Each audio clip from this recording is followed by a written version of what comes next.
Okay. So this Marek's material anyway. So anybody that has the PDF can also follow. But I think it's best that we all pay attention. And it's an open forum. Okay, so if you are confused, you are misinformed, just prompt me. Then we are all going to help ourselves, right? Okay, so this on decoupling architectures, right? So in what cases would you want to decouple your architectures? And we are going to look at the SQS, SNS, and then kinesis. Most of the times, the exam doesn't really like put a lot of questions under kinesis, but there are questions under them. You might probably have like 2 or 3 questions there. So maybe that's what is going to catapult you to your 72. So it is important that we talk about them. All right. So in what situations, it looks like I will have to juggle between the PDF and the web. But I think there are some diagrams here, so we'll use that.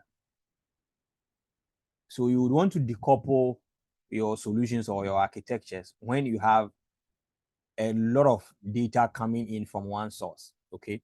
So let's look at a typical an order processing service or an order processing architecture. We'll use.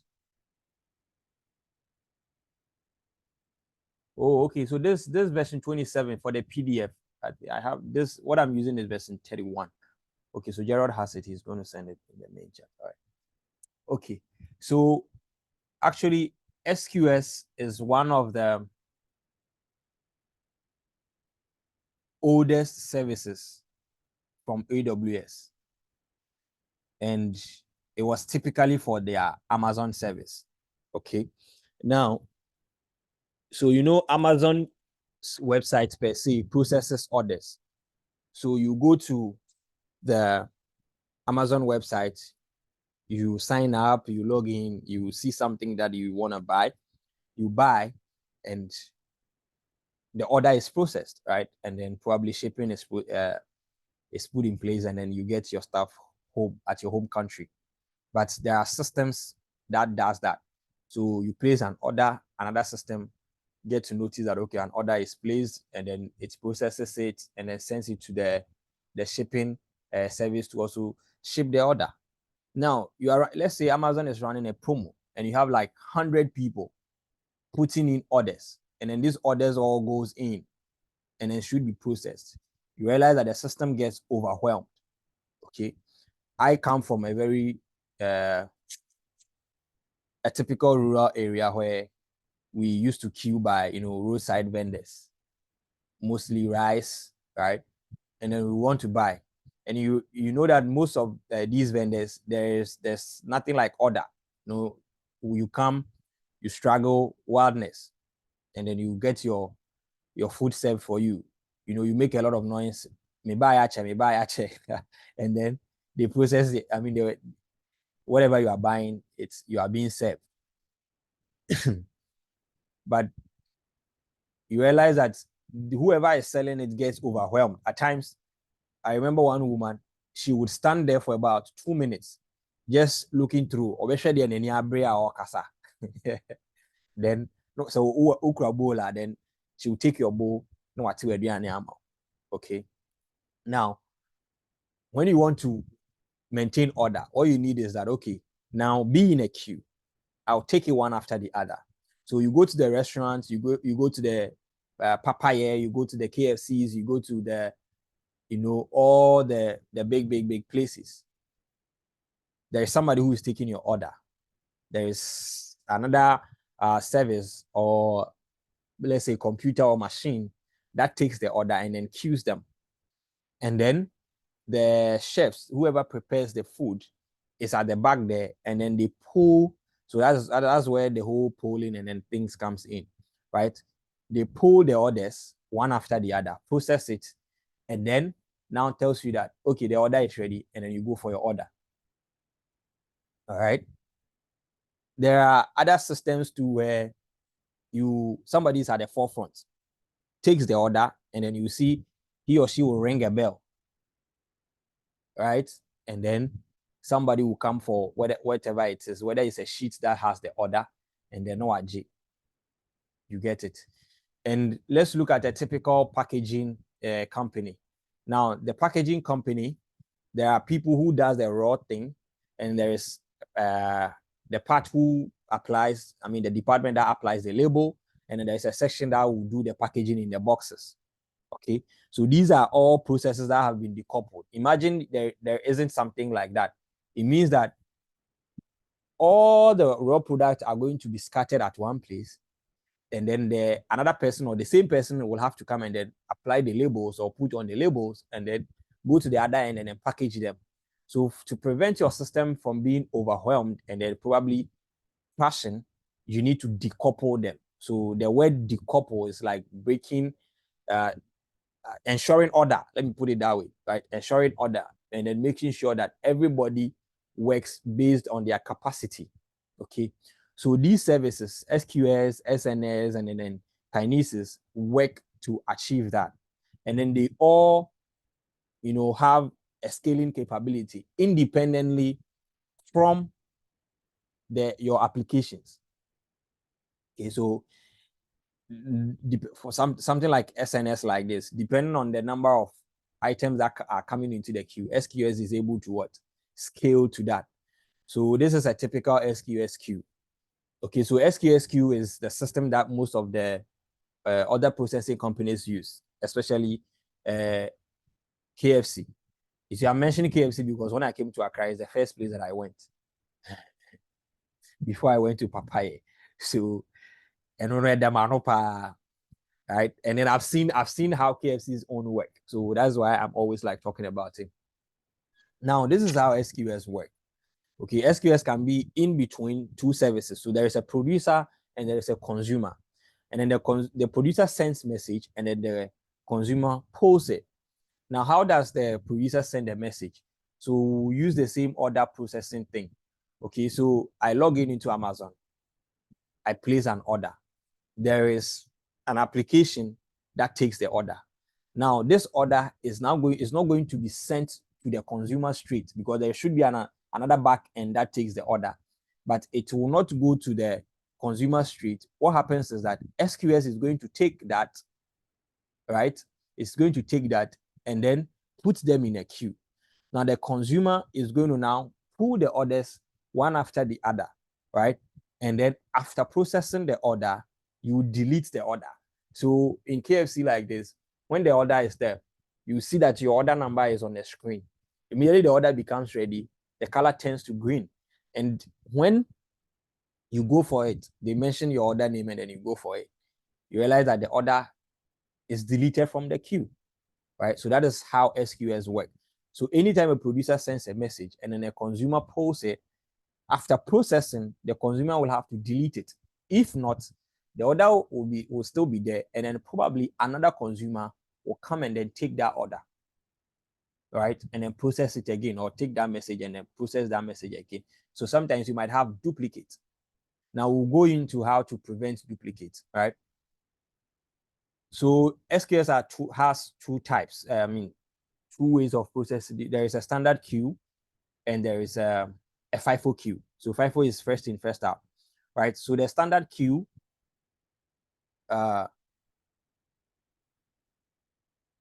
doesn't order the message the way they come in, okay? And then you also have at least once delivery, and that is occasionally. So there is at least once delivery because it is not in order, the message might be reprocessed by another consumer. So as I said, it might have what's it called? They might have duplicates in some of the orders. Okay. And then yes, you can have an out of order messages. That means that for the standard queue, it is a best effort ordering, right? The ones that is efficiently pulled, that's fine. It doesn't matter this one who came first or who came last or whatever it is. Okay. And I think when you go to Papaya, that system is there. So it looks like they use a standard queue. So you might order a fried rice with something, somebody might go and just order yam chips, right? Even though you came after the person who ordered the yam chips, but the yam chips might be ready before yours. So the person's order might be ready before yours, right? So it doesn't work in the FIFO bit or the FIFO standard of queue. It uses a standard queue system. All right.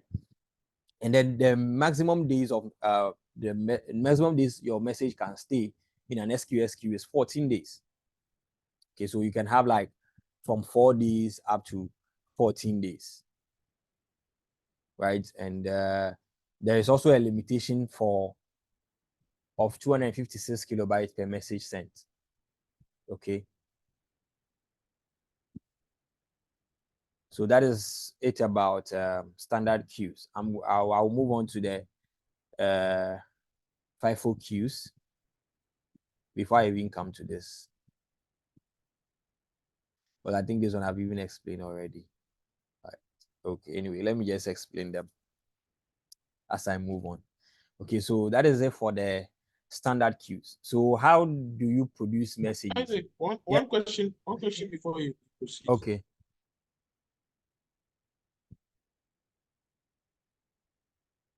I did listen to the question. The previous slide, go back to the previous slide. Okay. You said it's a fully managed service used to decouple applications. Can you give a brief explanation how Amazon SQS helps or is being used to decouple applications? Okay, Because so most people think it's just a message queuing service. Okay, so when we say it's a fully managed service used to decouple applications, so I think I've explained decoupling. So decoupling is just like you having an agent in between. All right. So this guy Rubicon have been doing this the betweener job in the bar. So you get one fine girl where they want, right? It be Rubicon in paddy, but the girl report give Rubicon say you they disturb am like every day they be na oh tata no. Rubicon to be your paddy. He don't want make you run the woman. So what Rubicon go do is okay. Now I go be the betweener. So instead of you buzzing the girl, I will do that, right? I will do the work. So or no nim no the kind of conversation that she's interested in. It's probably instead of you, your usual way of overwhelming the lady with your messages and then with your requests and then your proposals and then all that, Rubicon will now take the job. No, attorney-able. No, didn't come out. You understand? So he will tell you, so you take your time. I will work on them, give you. So what you say. So once in a while, not the share man. Once in a while, kakra, you get it. So that's just the whole thing of decoupling, right?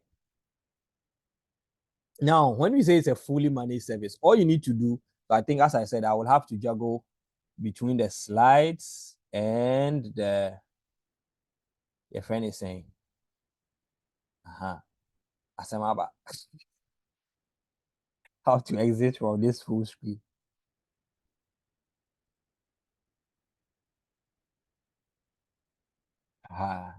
Let's escape C. I get them. Nitro that. Yeah, that'd be nitro. Your Nitro Odo. Yeah, this one be a piano we are take them. So I know if you update them, you update it. Oh, but new ones come where you equally get up here. This one they be too old. I think it's before 10, yeah. Yeah, this is before 10. Oh god. So I go log on into my console and then but then if we say a fully managed with SQS, what you need to do is that when you are setting up SQS, right, you just need to select your producer and then your consumer. That is it. You don't have to write any code, you don't have to do anything. You understand? So maybe let me do my two-factor.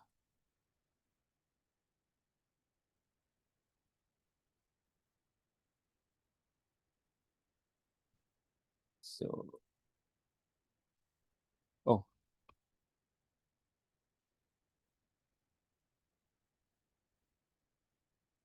I think the practical will help.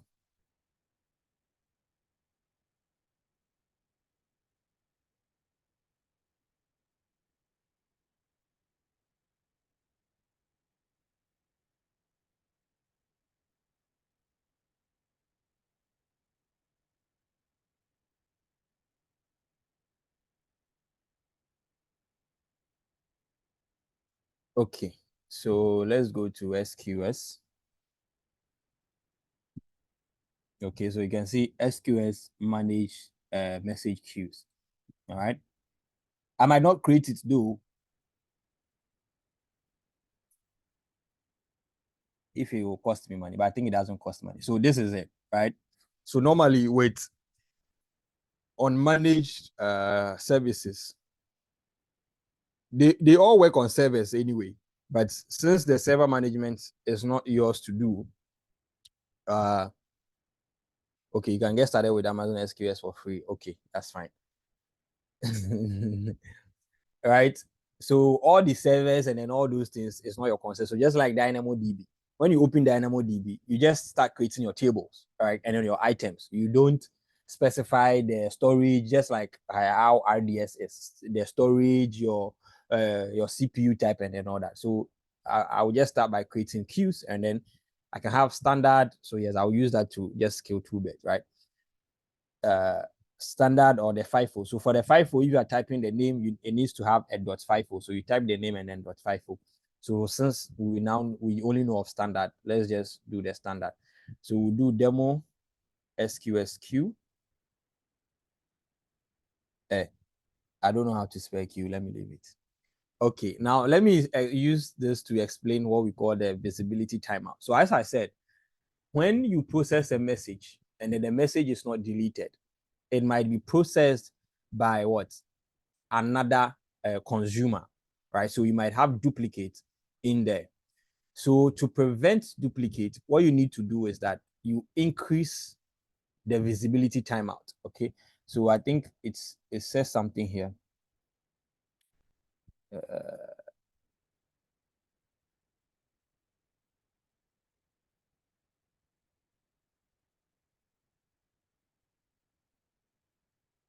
It is how, like, I mean, how the message are produced, right? So messages are saved into the SQS queue till it is what? It is deleted. All right. And then there is a standard retention of, I mean, a default of 4 days up to 14 days. That is, if the message isn't deleted, then it will be there by default for 4 days, and then it will be deleted. You can set it up to 14 days as well. So an example of an order process is the order ID, the customer ID, and then any other attributes that you want. And then for the standard, you have unlimited throughput. Okay.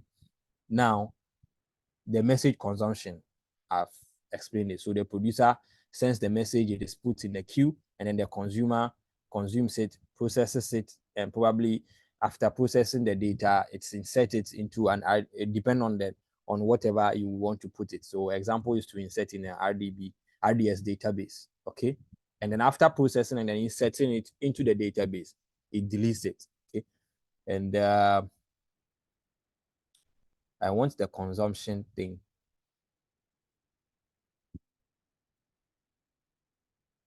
These are consumers, so multiple instance consumers. Let me just go to the console and then we'll do it. So the message retention period, you can set between 1 minute and then 14 days. But for days, default is what? It's 4 days. And then if you want minutes, then you can change it to 1 minute. All right. Now I'll explain the visibility timeout. Now, so the one way to prevent duplicates, let me just put it to 4 days.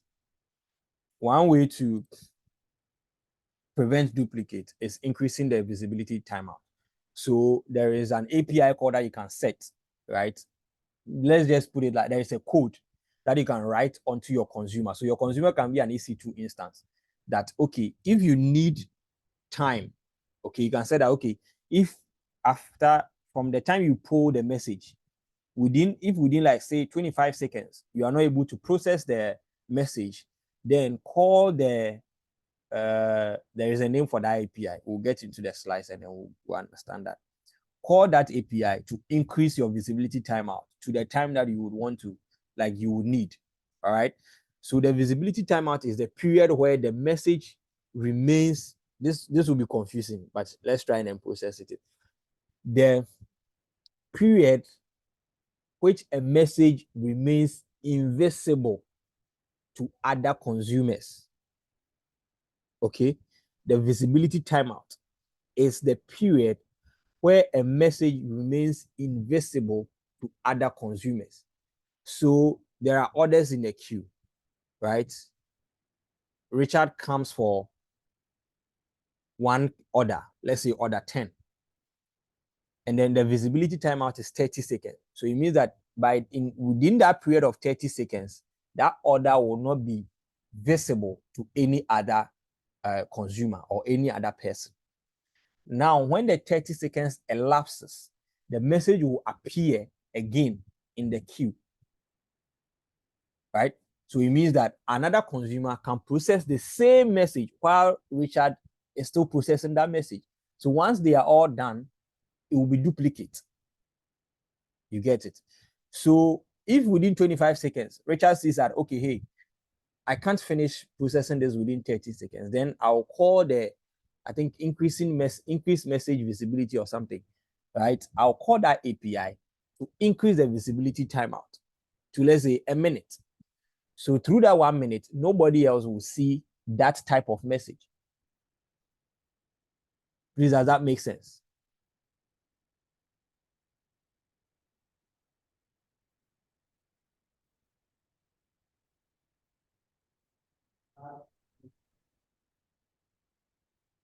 So there is also encryption. Can you repeat what you said about the increased visibility timeout API? Okay. So I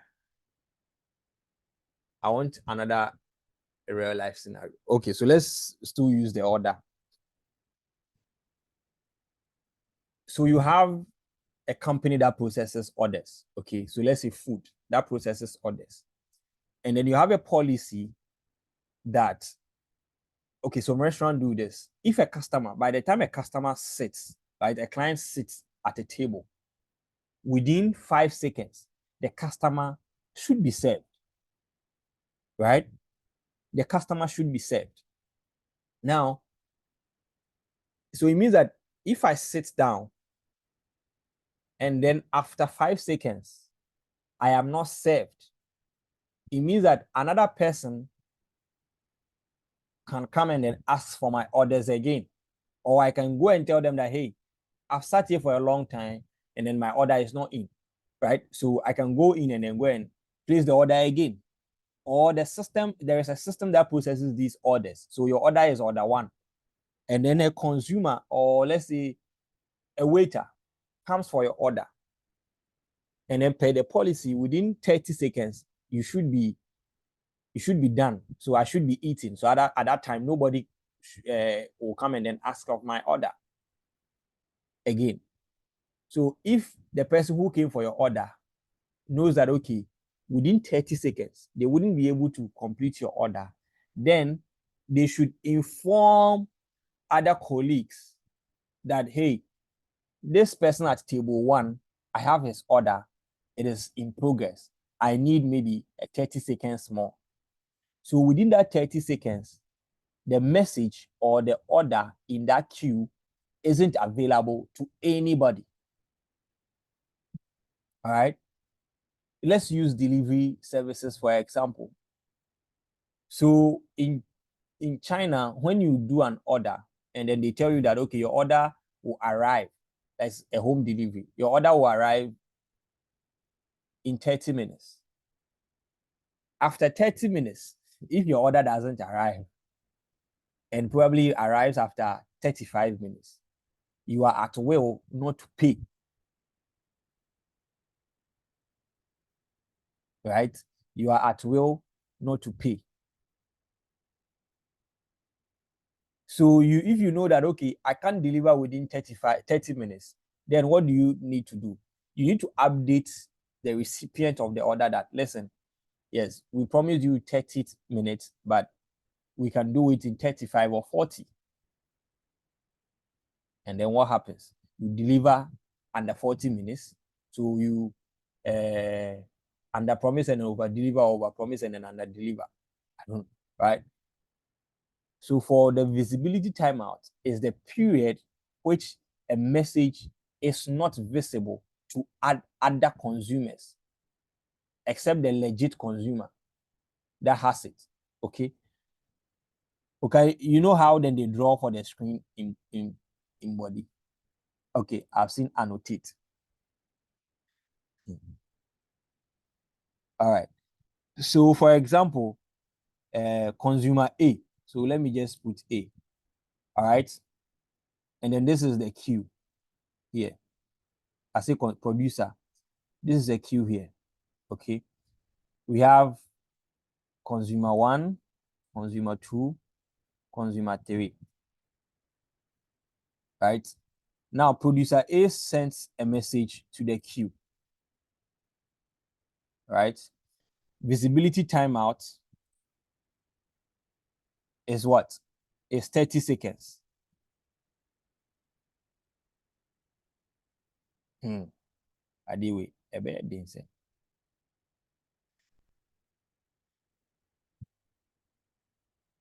Okay. Right. Visibility timeout is what? Is 30 seconds, as we have said. So we have 30 seconds here. Okay. Now, what it means is that this is the message in the queue. Right. So let me color this so that you will see it. All right. And then this is another message, a different one. I will not color that one. Okay. Now, consumer 1 pulls this message and then start processing it. So this means that within the next 30 seconds, consumer 2 and 3 are only going to see the second message in the queue. All right. So consumer 2 also pulls this. So it means that consumer 3 won't see any message in the queue. Right. Consumer 3 won't see any message in the queue.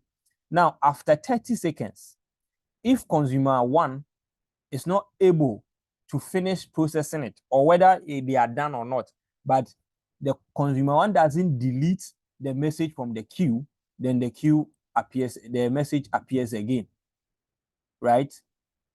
Ready to be pulled by another consumer. So if consumer 3 starts pulling messages, they will be able to what? Get this message. So at the end of the day, we are going to have duplicates,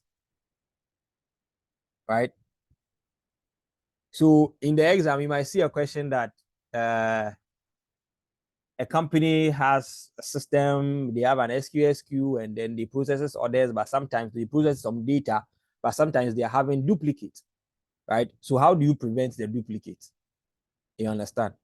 The only thing is that if there is anything that configure the consumers to call the increased message visibility API or increase the visibility timeout in the SQS queue, that is the correct answer. So visibility timeout is mostly used to what? Prevent what's it called? Duplicate. So I think it is something that we can experiment with. So let me finish creating. Okay. Thank God. I'm able to clean it. Somebody wish Shankar, I've opened it so that they will be drawing on my screen. Now you can also do encryption. You can also set a message wait time, receive message wait time. All right. So this one is for consumers, that if they pull a message or they pull for messages and they are not able to get, how long should they wait in the queue? All right. You can set all these. So here, let me just change the visibility timeout to 10 seconds. It's 5 seconds. No, 10 seconds is okay. All right. And then you can also do encryption. You can do a server-side encryption with SQS. This is just like a server-side encryption by S3, right? So it's SSC SQS, or you can do key management service by KMS. All right. The access policy, you can also set an access policy. It's just like the policy that you write, your normal IAM policies that you write. All right. So we'll choose the basic ones, because if we use advanced, then it means we have to use JSON to do it. All right. So we choose the basic one, and then who can send messages to the queue? Only the owner. We can also specify other AWS account or IAM users and then roles. Okay. And then you can also define who can receive messages from the queue. All right. So this one, I'm just doing it for myself. So only the queue owner is okay. But then if it is, for services, other services, then you are looking at using other services, AWS services or AWS accounts to do that. All right. We'll leave all these as it is. So dead letter queue, I'll explain that concept also later. Let me just explain as I've seen it. So dead letter queue is when an order fails to process, right? So sometimes there are some orders that aren't successful. It is a dead queue ni mucha. When it keeps long in the queue, then you can set another SQS queue, right? So that's a dead letter queue, and then it will send that one into that letter queue to be retried another time, right? And then there's also tags. So we can leave the tags and then I'll create queue. All right. So with the queue, so this is just me. All right. And then you can also subscribe it to an SNS topic, but we are not going to do this. All right. So for now, we can go to send and receive messages. All right. So we are going to test the SQS queue. All right. So I'll send and receive messages. So the first one is hello world 1. All right. And delivery, I will not set any delivery delay. I'll send this. I'll send another one, hello world 2. I'll send this. And I'll send another one, hello world 3. I'll send this. All right. So let me do something. I would open. So, okay. So you can see I've pulled for, how many did I do? Is it 3 or 2? 3. I did 3, right? But you can see the receive count is how many? The receive counts are 2 because of the pulling. I set it to 10 seconds, right? Let me just do the, yeah. So no, the polling duration is 30 seconds. And let me go to the queue. Edit this. Okay, yes, the visibility timeout is 10 seconds. All right. So let me go back. So you can see that send and receive message.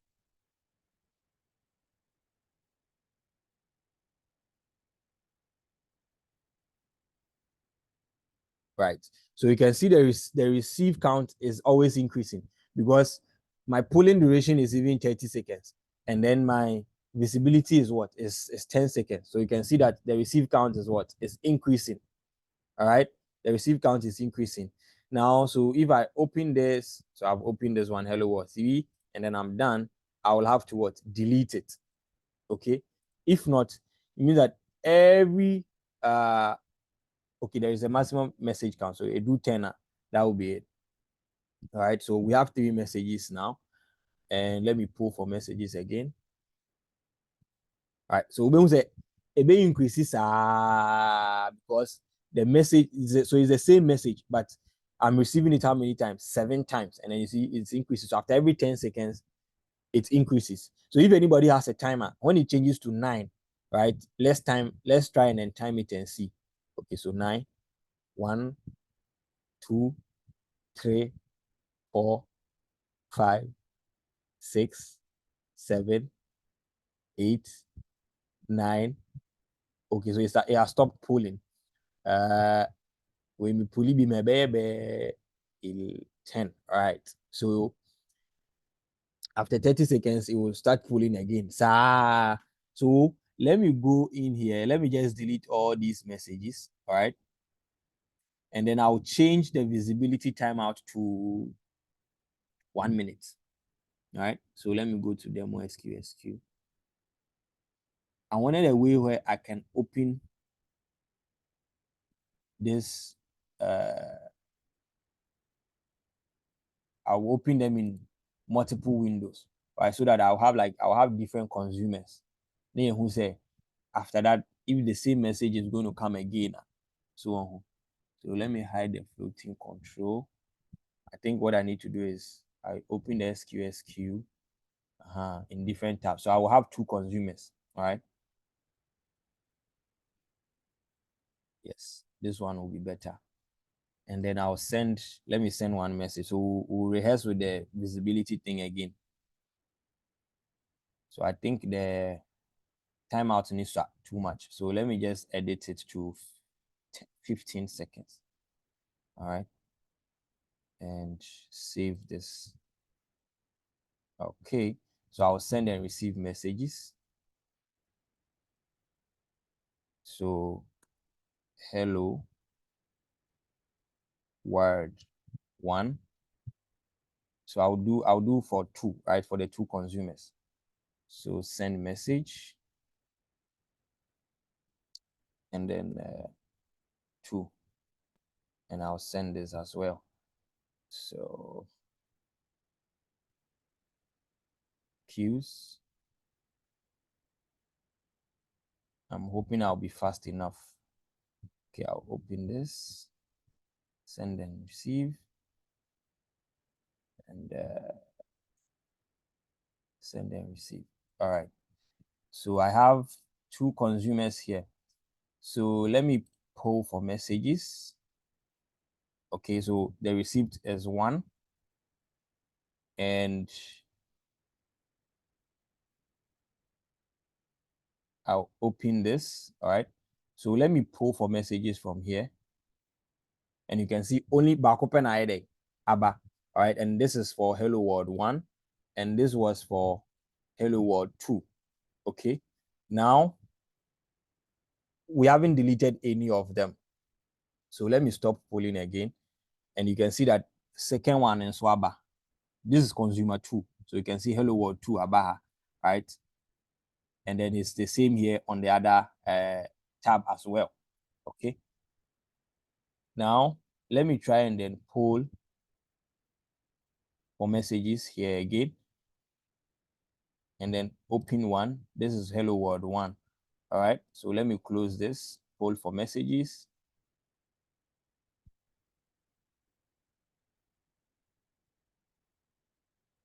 Right. Once back open then about for Hello World 2. So within the visibility timeout, the message is going to be available to the consumer that has seen the message or that has opened the message or that is processing the message.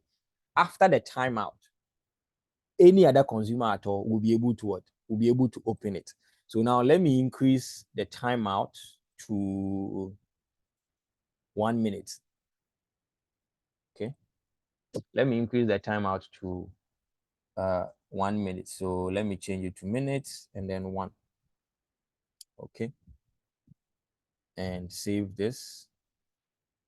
So what I would do is I'll delete this, right? And then I'll do it again.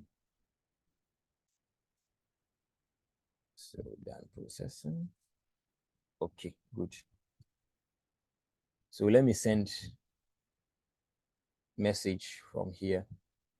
So hello word 1 sent.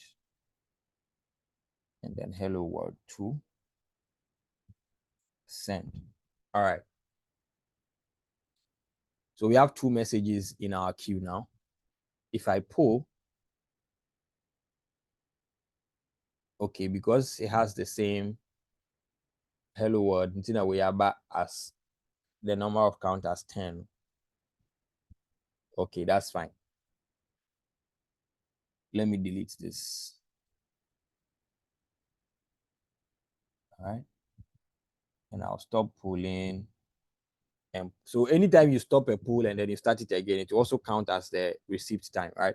So I've opened Hello World 1 here.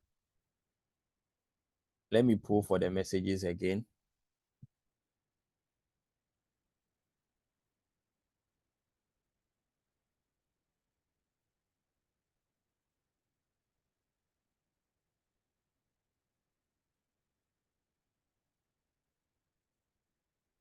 So you can see there is only one message available, right? Okay, so I think the other one is also hello world 2. And this is what? Hello world 1. I should have changed the names because it looks like it is still recording the same thing. Let me delete them again. Let me open this and then delete them again. And I will use a different name this time. I think that will be best. Let me pull.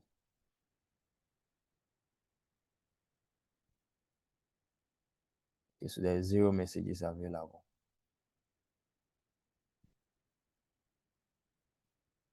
So that I'll type a different message.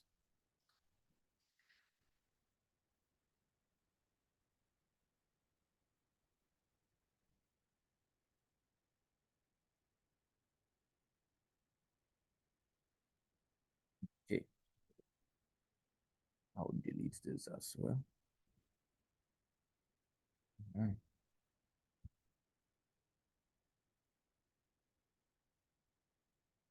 Let me pull from here to and see if we will get any.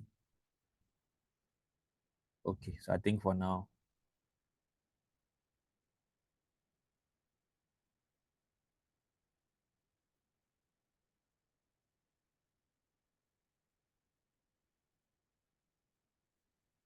there's no message. That's fine. Then I'll send it again. But let us finish doing the polling.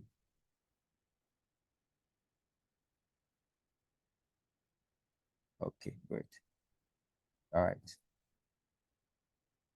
So I'll do test 1. Send this. And then test 2. I'll send that. All right. And then I'll now poll for the message. Okay. So you can see we have 2 messages here. So I'll open the first one, and this is test 1. Now let me come back to this consumer and then pull for the messages.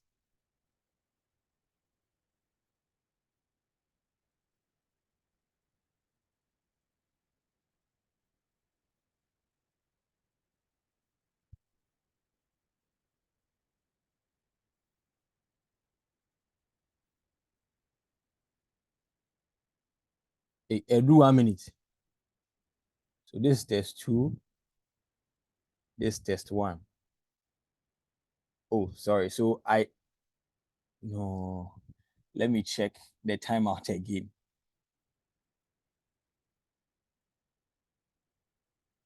If not, I'll have to increase it to probably 2 minutes or something. Okay, so let me change it to 5.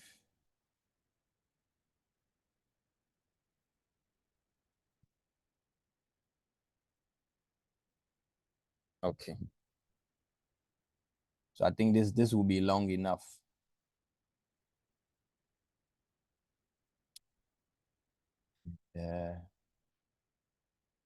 Cool. Cool.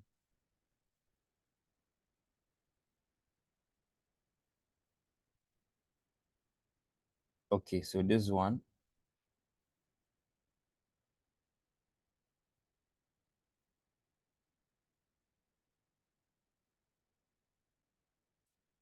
Let's finish.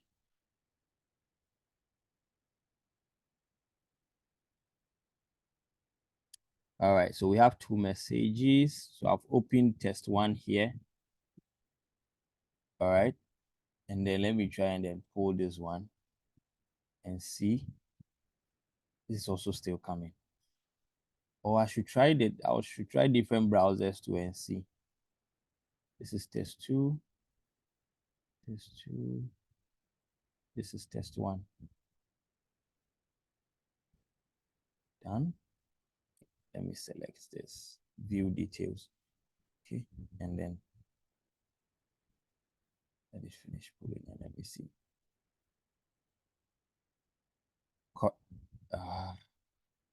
I don't know what is happening, but the visibility timeout is not working for some funny reasons. Probably I've opened the same thing in 2 tabs or something.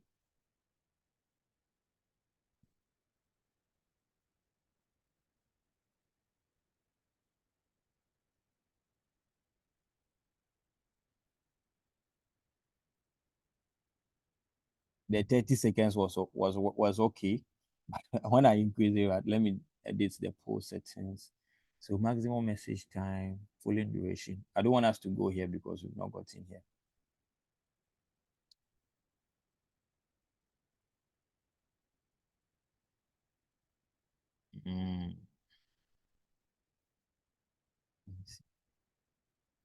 This 7. All right.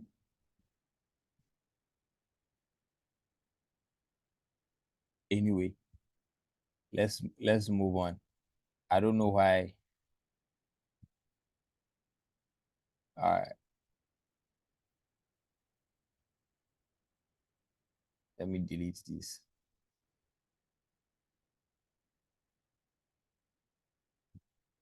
Okay. So let's move on. I think probably because I've opened the same thing in the new tab, or should have tried in a new window or something. But basically, the visibility timeout is what you use to prevent duplicate, right? So you prevent other consumers from processing the same message, at the same time or twice. So to prevent duplicate. And let me check the settings again. So retention, delivery delay. Yes, that's just it. So if you would want to prevent duplicates, you have to increase your visibility timeout. So the message remains visible to the consumer that pulled it, and then remains invisible to other consumers still.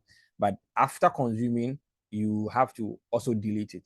But then you also don't have to have a long visibility timeout. So you have to have a balance in between that, right? You have to make sure that your services are able to process the orders in time or messages in the queue in time. And then immediately after processing it, they will have to delete the message, right? Because if you don't delete it, if the time elapses, then it is still going to be, even though you are done processing it, but it is still going to be seen by other consumers, and then they will pull it again to process it, right? For some funny reason, the experiment didn't work for the longer time period. Okay, so let me go back to the PD. Did I close the night show? All right. Right. So you can also have multiple consumers for the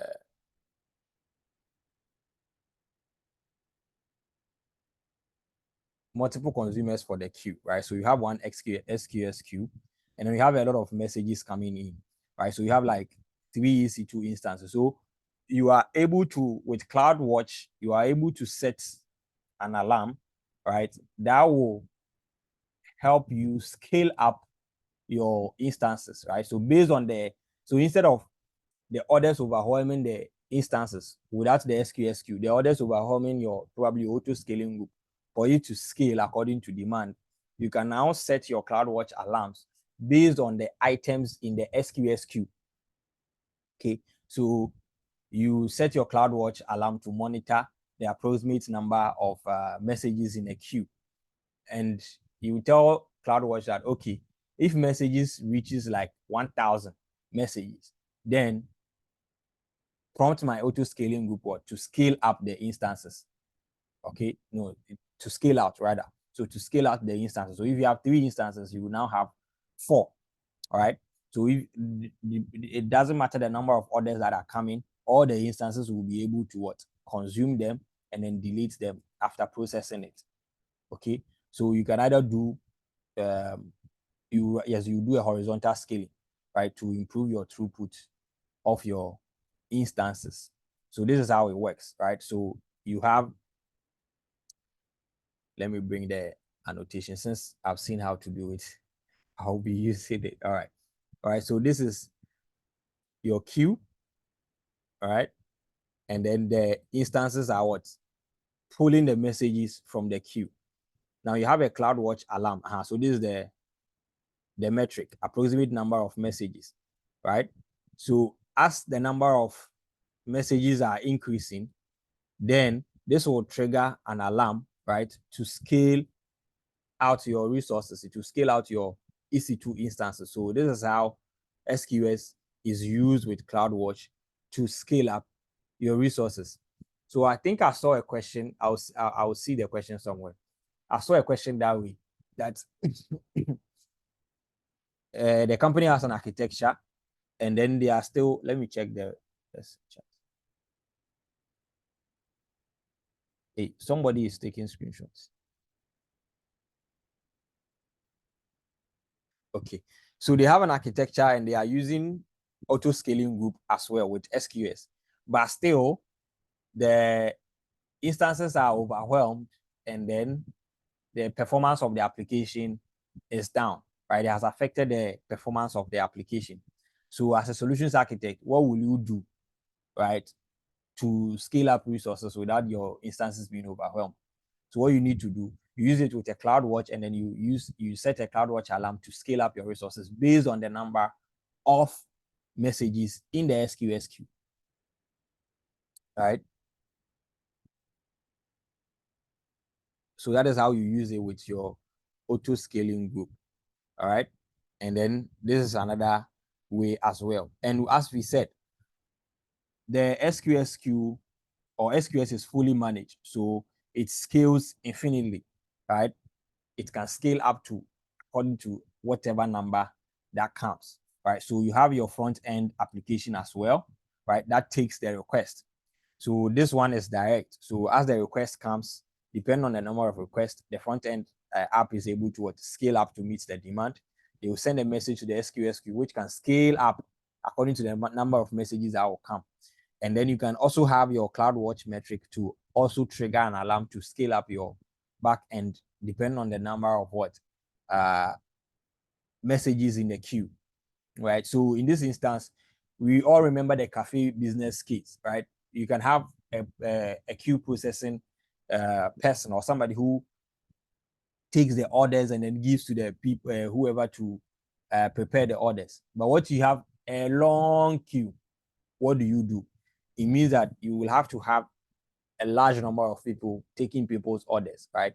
So that is a typical system is what the banks use, right? So you have like 4 tellers who produces or who serves customers, right? And at a point when the customers are too much, you see the branch managers doing some of serving the customers. They will set up a small office at the side. They sometimes they even tell people to stop their work they are doing. I remember when we were linking Ghana card with our bank account, right? At a certain period, they will tell everybody to stop whatever they are doing and then just help customers do the linking with their Ghana card, their bank account with their Ghana card. I talked about the security. So messages are encrypted in transit using HTTPS, and you can also encrypt it with KMS, right? And you can also do a client-side encryption. So it means that the message needs to be encrypted by the client itself with their own keys, and then also decrypt it by the clients themselves. So that's the client-side encryption. There is also IAM policies to regulate the access. We had a look at the IAM, where you can have the basic way. You use the normal graphical user interface to click, and then the policy will be generated, or you can use the advanced if you really have your A game in writing JavaScript, right? And then you can also use the SQS policies, just similar to the S3 bucket policies, right? To allow either users or other AWS services to either write to the queue or read from the queue. Okay. So, or you have, if you want a cross account access, right? So when we're setting the queue, you realize that I just choose queue owner. So I could have chosen AWS services. So it means that if I am choosing other AWS services, then there should be an access policy that allows that service to write into the queue. And then if the consumer was also AWS service, other AWS services, then there should be a policy to allow the consumer to also read from the queue, right? So you can be asked in an exam that you have set a producer and a consumer, okay, for an SQS queue. But realize that you have the necessary IAM policies, right, to access the SQS API. But still, after that, consumers are not able to read from the queue. Probably from another account. They are not able to read from the queue. As a solutions architect, what will you do to help solve this? So the thing is, you need to have an access policy. So it is also called a resource policy, right? You have to set an SQS policy on the SQS queue to allow other services or other accounts that are not from your account to read from the SQS queue. Yeah, so this is the message visibility timeout thing, right? So if a customer, right, posts a message, so there's a receive message request, and then this is the receive period, all right? Now, through this, you can see not returned, not returned. So immediately it goes out of the window, the visibility timeout window, then the message is returned to the queue, right? The message is returned to the queue for other consumers to pull the message again. So he said after a message is pulled by a consumer, it becomes invisible to other consumers. Now, by default, we saw it is 30 seconds, which means that the message has 30 seconds to be processed. So if the visibility time is over, then the message is visible in SQS again, and another consumer can pull that message. It's as simple as that.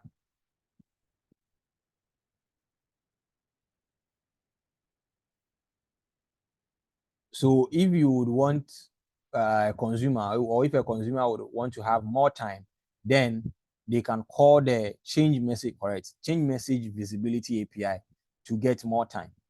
So if you set the timeout high, a consumer can, and then the consumer crashes, it means that reprocessing that order or that message will take time. Because let's say you set a visibility time of 1 hour, and then probably that instance that will pull that message has crashed. So it means that the message will be invisible to other consumers or other EC2 instances. So in this case, the consumer, I'm using EC2 instance as an example. Other EC2 instances cannot see it until the 1 hour, right, has elapsed before they will be able to what? Access it and then reprocess the order. And then if the visibility timeout is too low, then you may also get duplicates. Right? So to prevent duplicates, that is what you do. You understand?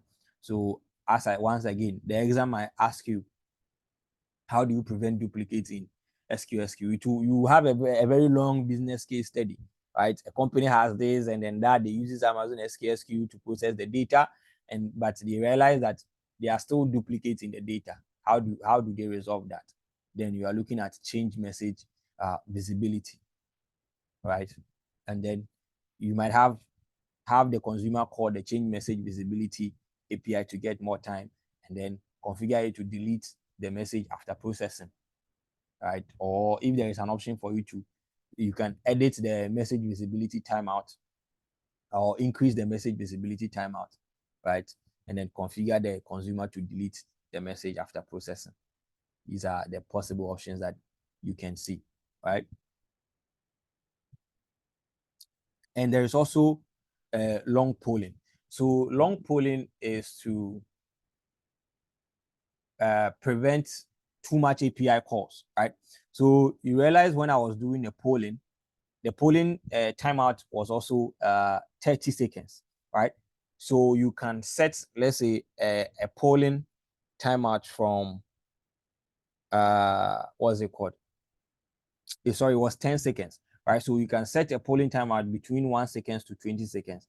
Now, what it means is that instead of the message coming to the queue for the consumer to poll, anytime a consumer polls a queue, they can wait for a longer period, right? They can wait for a longer period till a message arrives. Now, this will help reduce latency. So the exam can ask you that there is a situation where you are using SQSQ, but you realize that the data or orders takes a long time to be processed. So how do you reduce latency, right? They will try to confuse you with CloudFront, Global Accelerator, and then all that. But what you need to do is that you have to enable long polling. So you increase the polling time, right, from maybe 10 seconds to 20 seconds. So even if the consumer pulls a queue and then there is nothing in there, right, it doesn't go and then come back to pull the message again, but rather it waits for 20 seconds, right? It will wait, and then immediately the message comes, and then it will arrive in the console. So that one, it's reduces delay, right? So it reduces latency, right? So in SQS, for you to reduce latency in SQS, you enable long polling or you increase the polling time. All right. Please, any question? We are going to FIFO.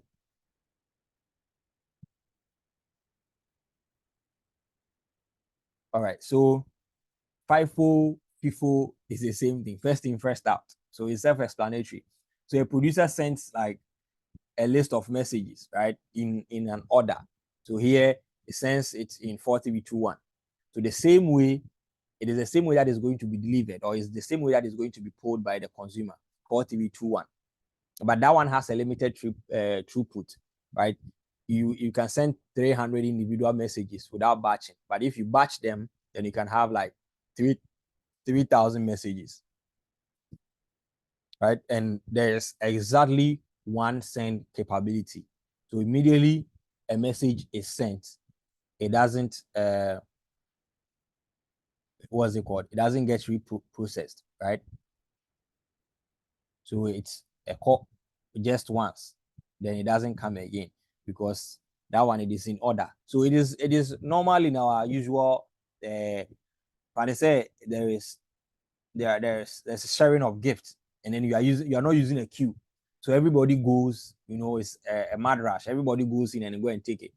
There is a possibility of you going and then coming back again, right? To come and take another one because you will not be recognized. Like, but imagine, say, they put you in a queue. Numbers. When they give you the gift, you hand over your number and then you go, right? There's little chance of you coming back to come and join the queue again, right? To get another thing because you only have to come with a number. So there is exactly one send capability by removing what duplicate, and then the messages are processed in the order the consumer sends it, and what's it called? The producer sends it, and then the consumer posts it.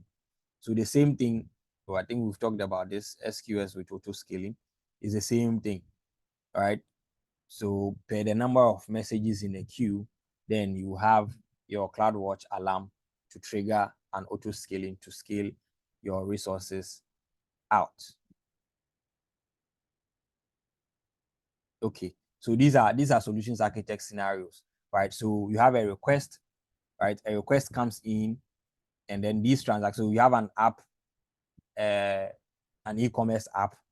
Clients go there, they go and buy stuff, and then the data is being inserted in either an RDS table, an Aurora table, or a DynamoDB table, right? So if it happens that you are running a promo and then the transactions become too much, right? It becomes too big. A lot of the load is too big. People are coming in, orders are coming in. You know how Black Fridays, right? So the instance itself will be overwhelmed. It will, be slow, right? And then even inserting it in the RDS table, since the data is coming in from left, right, center continuously, some of the data might be lost. All right. So to do that, you put SQSQ in between that, and then you have a front end to queue the messages, send it, and then you have another service here to dequeue the messages and then now sends them. So they receive the message one after the other, and then now inserts them into the table. With this, there is a guarantee that every transaction is going to be recorded, right? So you are moving from a simple like something like this to, so this is what we call the decoupling. So you are trying to like, separate the processes. And instead of having a 1,000 architecture, you have separation of powers.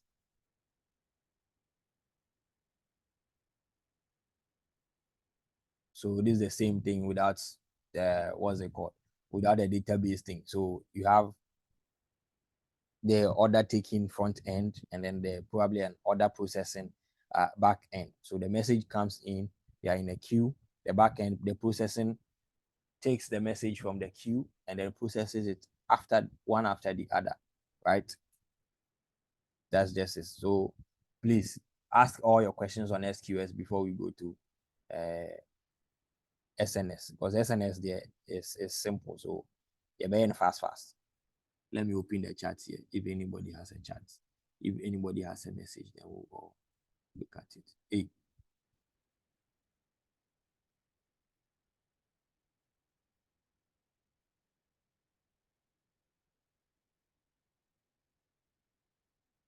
So Isaac. Yeah. So the message in this context, especially with the diagram we have on the screen now, Yeah. the message has to do with data, right? Yes. So the message is just data. Okay. And I thought SQS limits the data size, I think 200 and something. It's 250 kilobytes per message. Per message. Yeah. Okay. Okay. So there's no way that the message being sent would be more than that. No. Okay. Yeah.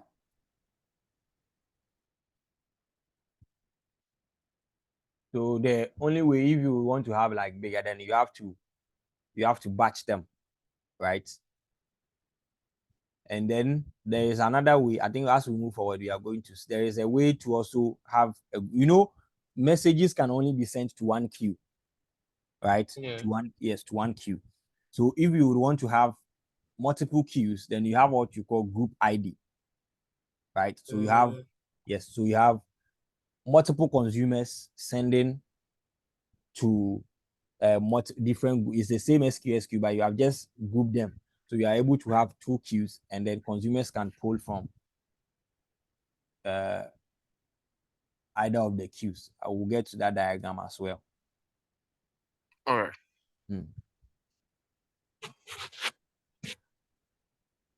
Please, any other?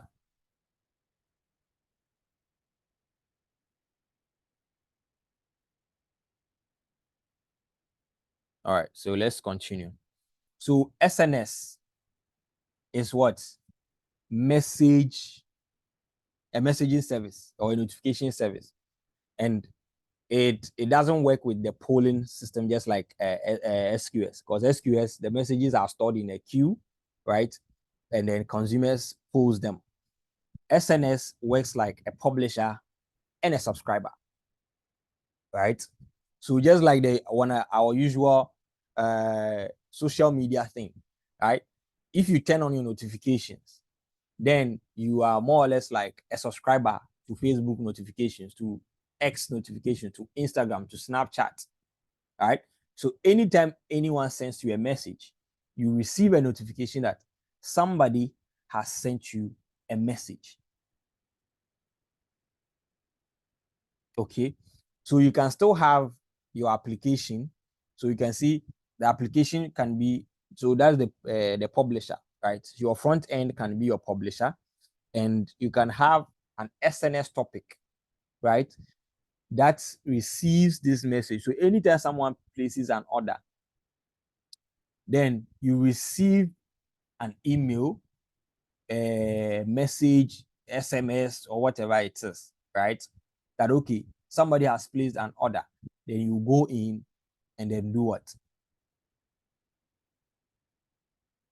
You process the service, or you do whatever you have to do, right? So if you get a notification that, okay, you have received a message, from Snapchat, then you would want to go to Snapchat and then what? And check whoever sent you that message, right? Usually for a normal architecture, that is, you have a buying service and then you have your email notifications. But what if the service gets overwhelmed? Then it means some of the messages won't be delivered, or you will not get some of the notifications. Okay, so you have this sent to a topic, and then now the subscribers are able to get delivered. Now the downside of it is that messages are sent only once, and you can send it to only one SNS topic. All right, and then immediately messages are delivered. You can have as many subscriptions as well, so you can have a lot of subscribers to one SNS topic, but immediately the messages are dispatched to their subscribers, you are not able to see it again. So there is no replay or retry feature, unlike the, what's it called, SQS, where the consumer has to delete the message themselves. If they don't delete it, it gets replayed or reprocessed again. All right. And there is now a feature to filter messages. So you can have different consumers, right, to get or receive different type of messages, right? So you have the same thing, your buying service. So somebody buys, now you have a system to detect fraud. You have a system to detect a complete order. You have a system to detect a canceled order.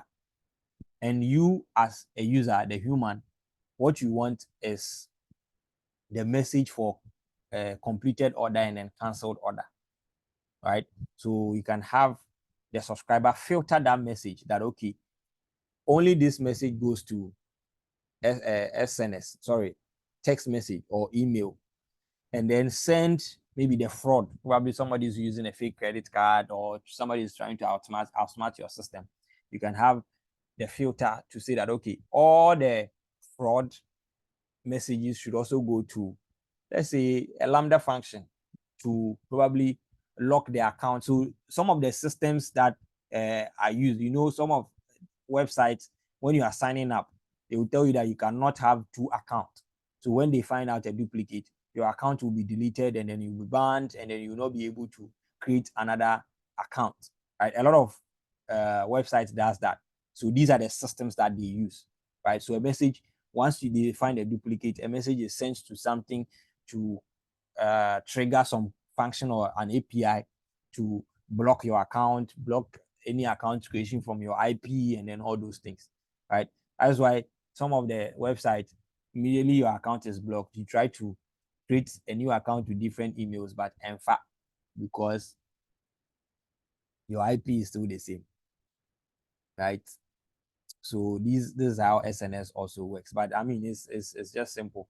So you can have an exam question. I want an exam question that deals with Lambda. For the normal notification, it is normal, but a question that deals with Lambda.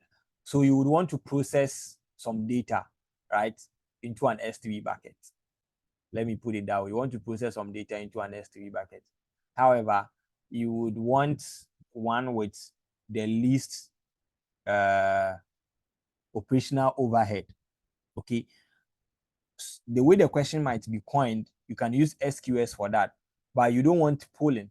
You want the notification to trigger the Lambda function, right? So it means that you can configure SNS topic, which sends the notification to Lambda, which will then trigger the Lambda function to process that data.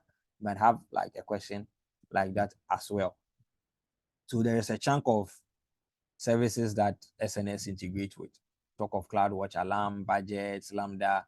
These things you don't have to have them off head, but you have to just know that SNS has like a lot of publishers, right, that can publish messages to an SNS topic, and you can also have as many subscribers or recipients as you want. So how do you publish SNS? You can use SDK, right, using the topic publish. So you create the topic, you use a create subscription, and then you publish the topic. Or you can also use a direct publish, right, for the SDK app. So these are software development kits. And you don't have to worry your head about it, right? You leave it for those who will do it. But as a solutions architect, yours is to know the use case as and when to use it, right? Security is also the same thing. You can do in transit with HTTPS. You can do at rest encryption with KMS, or you can also do a client-side encryption, IAM policy to regulate the access, and then also SNS access policies to allow other services, right? For example, S3 to write to the SNS topic or even read from the SNS topic. And also it is useful for cross-account access to the SNS topic. So how do you integrate SNS with SQS? So there is something called fan out, right? So since SNS is a push once, what's it called? A push once service, immediately the message leaves the topic, it doesn't come back. It get missing. So you can have SNS push messages to SQS queue, right? So SQS queue can be a subscriber to an SNS topic, right? So that you still have your messages detected. You have your messages kept or persistent, right? So instead of using SNS trade, you can also use what we call fan out. So SNS pushes the message to an SNS queue, and then you have the different services now pulling from the SQS queue. So what it means is that, so for example, you have the database example that we saw, right? So you can have an order placed, and then you have your email as a subscriber, and then you have SQS also as a subscriber. So once you get the email as that an order has been placed or an order has been completed successfully, the same message is sent to an SQS queue for the shipping service to pull it. So you still wouldn't have human intervention to come and process the order for shipping, right? The message is sent to an SQS queue, and then the shipping service takes over. So if it is a fraud of service, then the fraud service will also trigger something to take the necessary action, right? So you are able to also have more SQS subscribers over time. And then the most important thing, you need to make sure that the SQS queue has an access policy that will allow the SNS. So here, security, this is security, right? The SQS has an access policy that allows the SNS topic to write to the SQS queue.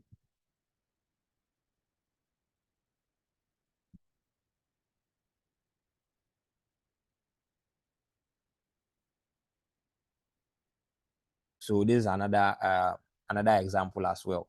So you have an S3 event. Let's say somebody inserts or puts an object into your bucket. So it sends a notification, and then the same topic, an SQS queue is a subscriber. A Lambda function is also what? A subscriber, right? So Lambda might trigger something. Probably you have a video streaming, what's it called? It's a video streaming application, right? So Lambda now can process it to smaller chunks of video files that other mobile services can watch. So the example that we did with I think streaming content with CloudFront, right? There was a lab on that, streaming content with CloudFront. So you can do that. You can have your Lambda function, okay?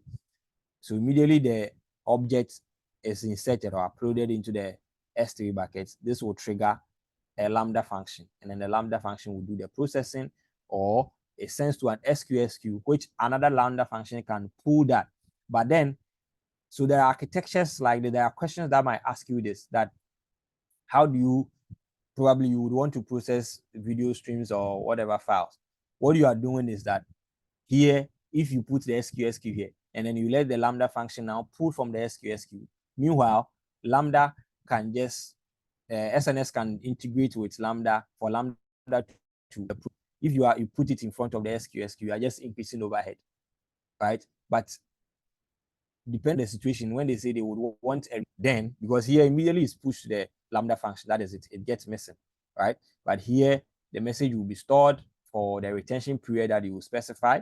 So if you want a replay, then it is okay to put the Lambda function, but in most cases, it's not good, right? In most of the questions, this is just, it will just increase your overhead and then your cost. So in cost optimized architecture, you don't do that, right? Immediately you have SNS, it is okay for just choose Lambda as a subscriber. We'll go to kinesis, but if anybody has anybody has a question, yes. I beg the one you just talked about. If you go over the last platform again, I beg. This one. Nah, yeah, this one. Right. The Lambda. So the same. I was just using the lab that we did on streaming content. You the kind that lab. Sure. Yeah, streaming content with Lambda. So usually, CloudFront. So usually what we did was the video file was already in the S3 bucket, right? And then we set a transcoder job, right, to transcode the videos into another S3 bucket. Okay. So for that human work that was done there, we can still create a Lambda function. This one day, no be your job, right? The developers are going to do it. We can write a Lambda function that processes video files, right? That processes video files. So instead of we doing this, right, the Lambda function will do that for us. Now, how do we do it? To reduce human intervention, you have your Lambda function. You can have an SNS topic. Okay, you can have an SNS topic that triggers a Lambda function when a video file or any object is uploaded onto the S3 bucket. So immediately the object is sent into the S3 bucket.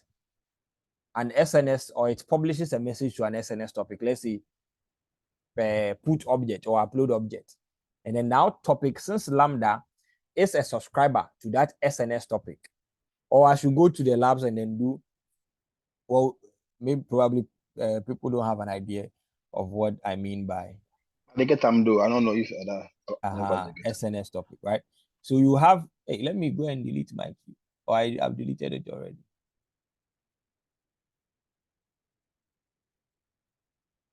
Anyway, it will not cost me any money though, but better safe than sorry.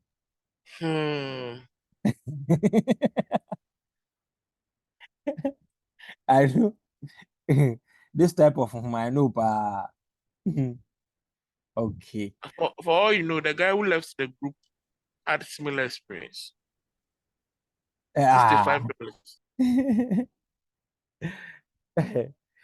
Oh, and the visibility time out, I'm sure because I just opened the same thing in different tabs. I was just trying to look smart. But this we've all used it before, right? Rebecca, yes. All right. So this message can trigger a Lambda function, right? Depending on I think we've done a lab on that before. Was it? It was what? It was what? There was a lab on that. I want to remember.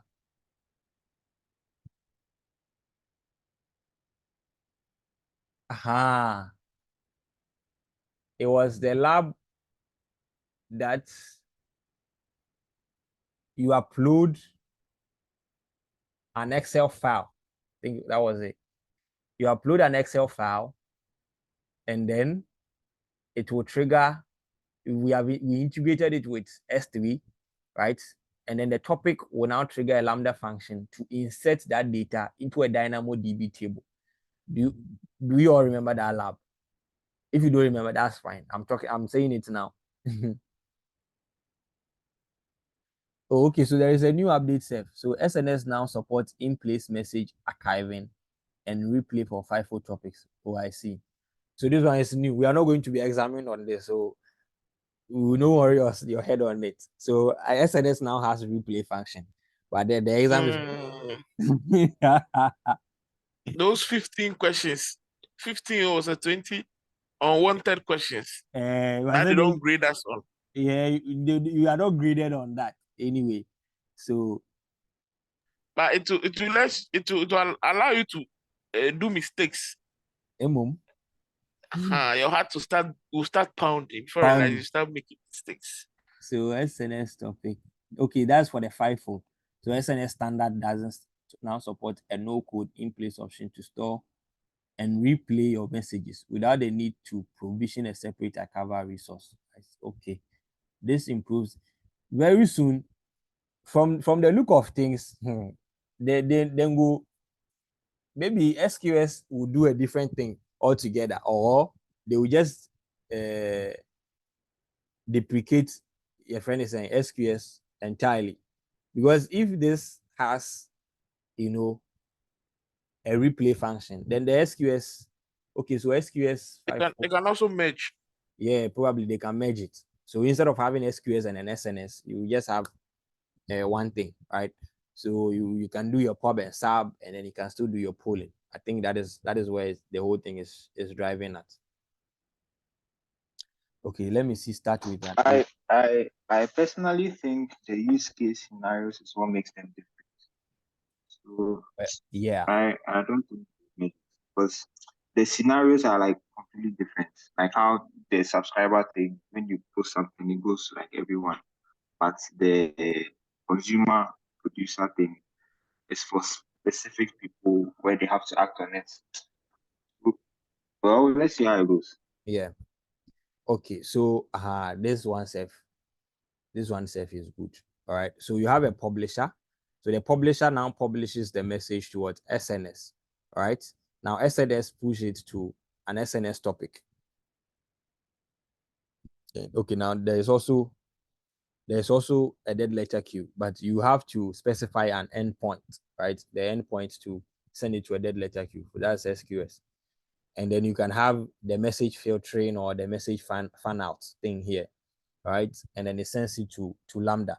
Now, if it sends it to Lambda, the Lambda, Lambda is to write code or function. So with the case of the DynamoDB, so I upload an Excel file here, and then my Lambda, I've configured my Lambda function to convert this data into a NoSQL data and then put it into, what's it called? The DynamoDB. Okay, so the SNS topic will now trigger that Lambda function that, hey, there's an object in there. Then Lambda just come and take it and then input it or process it and then put it into the DynamoDB, right? It also works with Kinesis. So Kinesis is also, but just that the difference is that Kinesis is for real time and then near real time scenarios. So we'll go into that, right, as well. You can also put it into another HTTP or HTTPS endpoint. So it can be to another application or an email. So these are the subscribers. And there is also a direct push. So direct push is the SMS, the emails, and then so the direct push is the mechanism that works with our social media apps, right? And then the notifications that we usually get, and on a buy a host rate. So these are the two things that we have.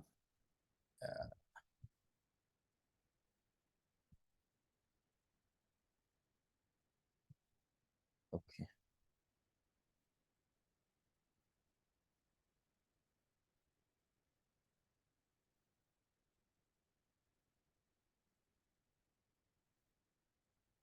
All right, so I think we also need to take notice of this, that we can have only one event rule, right? One event rule, I think per topic, one event rule per topic. So for the same combination of event type, like for example, object creates and the prefix images, you can only have one event rule. All right.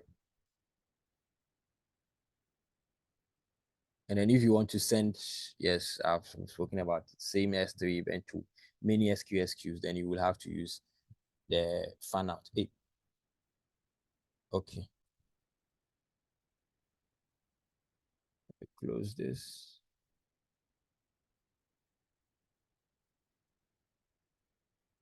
Right. So we are here to talk about kinesis, and then for kinesis also from experts, right, or from people who have experience. As I said, most of the questions for Kinesis like this is mostly you see a lot of questions on it in the data analytics exam, but you might have some one or two, all right, and it wouldn't purposely be on Kinesis, but they will ask you, you want to process stream data. So always you will see stream data, and then there's Kinesis Firehose, and then there's Kinesis data analytics, and there's Kinesis data streams. Now, if you want to process stream data in near real time, then Firehose will be for that use case. But if it is in real time, then data streams will be for that, right? So the simple solutions architecture here is that you have a buying service. So somebody places a buying order, it triggers an SNS topic, and then that is sent to Kinesis Firehose. All right, so this will process all the processes will be done here, and then there is a source. So Firehose also doesn't store messages, right? You should have a destination. So Firehose can then send it to an S3 bucket or any other Firehose destination. I think RDS is also another source, and maybe we'll get there. But then it's the same thing with, so the topic is just going to send the order or whatever it is to the Firehose. Firehose will now do the transformation or the processing or what have you, and then send it to S3 or any other destination that you want. So yes, S3, Redshift, and then any other third-party endpoint or destination that you would want to create. But then if it is any other third party, then you have to create a custom HTTP endpoint, all right?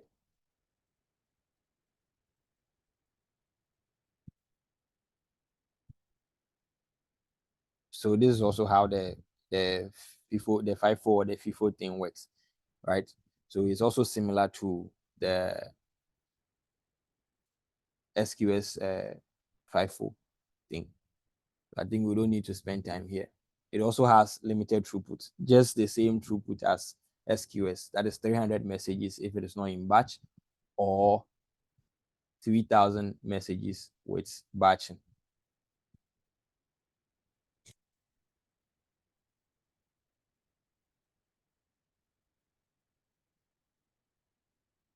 So a solutions architect case with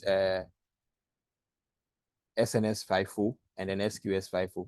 So you have the messages being ordered in the FIFO topic in SNS, and then the same thing is sent in the same order also to another FIFO, SQS FIFO queue, right? And then it has it processed. So the difference is that FIFO has at least once delivery, right, for SQS, but for SNS, now the conversation has changed. It has a replay, but usually when the message is sent, it doesn't come back again. But now there is a replay. So I talked about the filtering. So as I said, so there is a new transaction, and then there is a filter policy, right? That sends a message to what?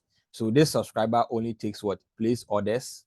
This subscriber takes what? Cancelled orders. And then there's an email subscription, also gets a notification for cancelled orders. And this one also takes for declined orders. So here you can have the fraud detection system here, right? That will decline the orders. And then there is another queue that takes all types of orders, right?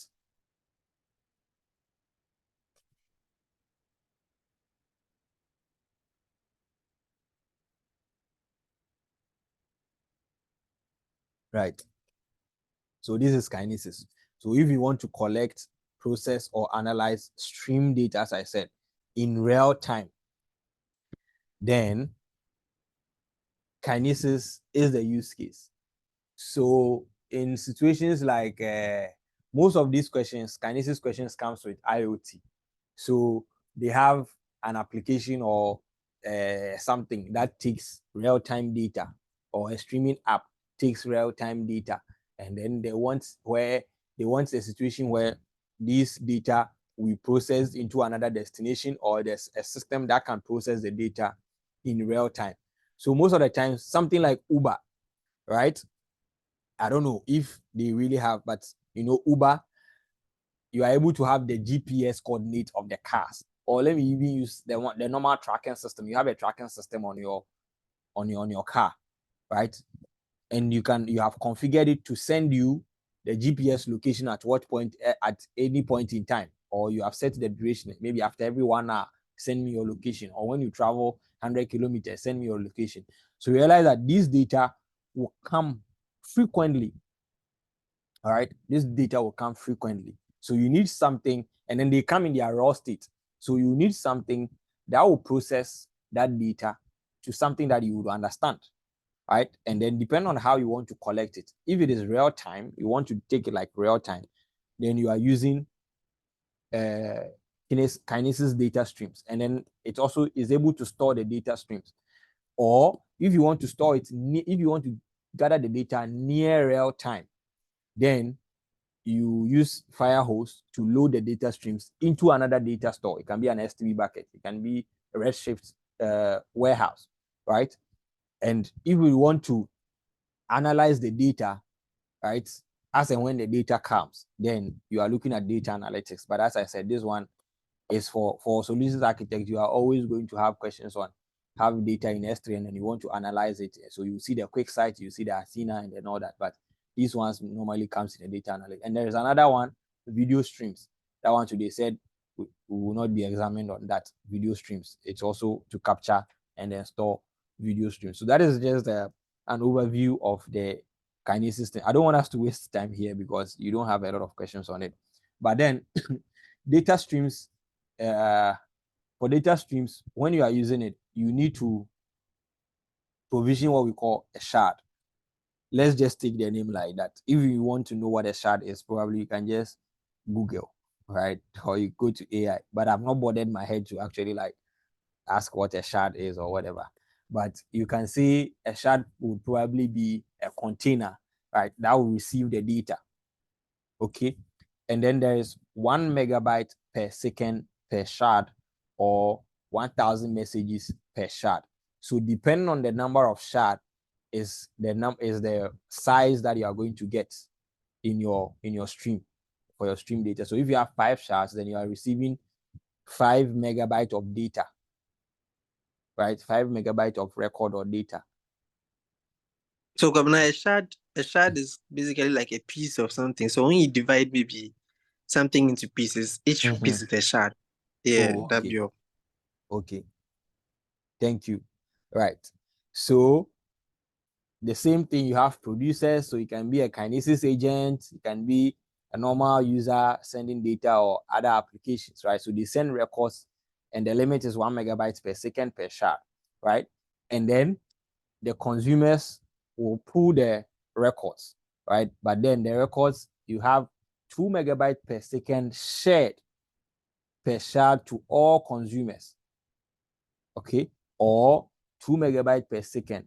And that is if you are using the enhanced pooling, then each consumer can pull 2 megabytes per, what's it called? 2 megabytes per second, right? For each consumer. But for the normal one, you have 2 megabytes shared across all consumers.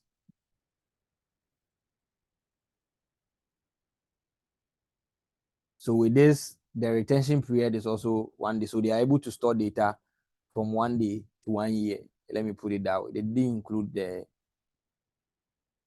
bonus people, their days. All right. So you have 365, 1 to 365 days retention. Here, I will not do it in the console because you have to pay. If you allocate a shard, you will have to pay for it. So it will cost you money. Even if you don't use it, it will cost you money, right? And there is an ability to reprocess the data. Since it stores the data, then it has the ability to reprocess the data. And there is something called immutability. Once the data is inserted, it can't be deleted, right? So, there are systems like that, especially the audit systems, right? Immediately something is done, you can't delete it, right? So I worked on a project. It's for this smart prepaid meters. Once an event is recorded from the meter, you can't delete it. Only why you can't delete it, right? Unless you probably go to the database and then go and delete it from the database.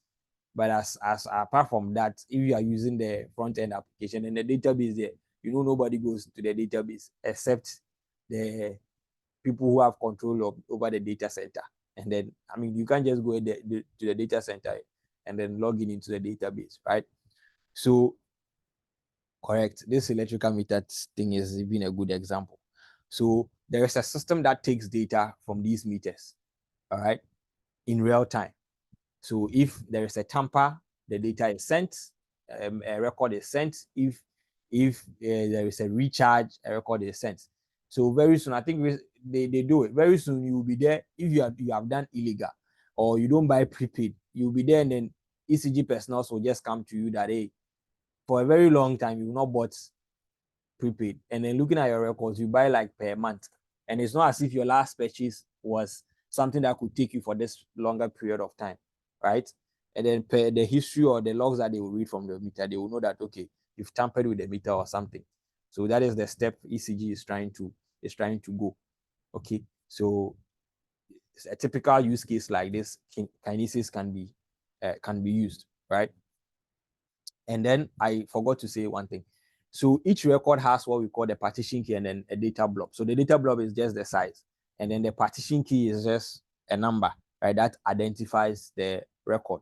Now, if a data shares the same partition, then it goes to the same shard. So let's say we have different devices. So device 1, device 2, device 3. Okay, I should see a diagram somewhere, but let me just say it theoretically. When we go forward, we'll see it. So we have device 1. Let me even pull up the annotation thing, then I'll just use it when we get there too. So we have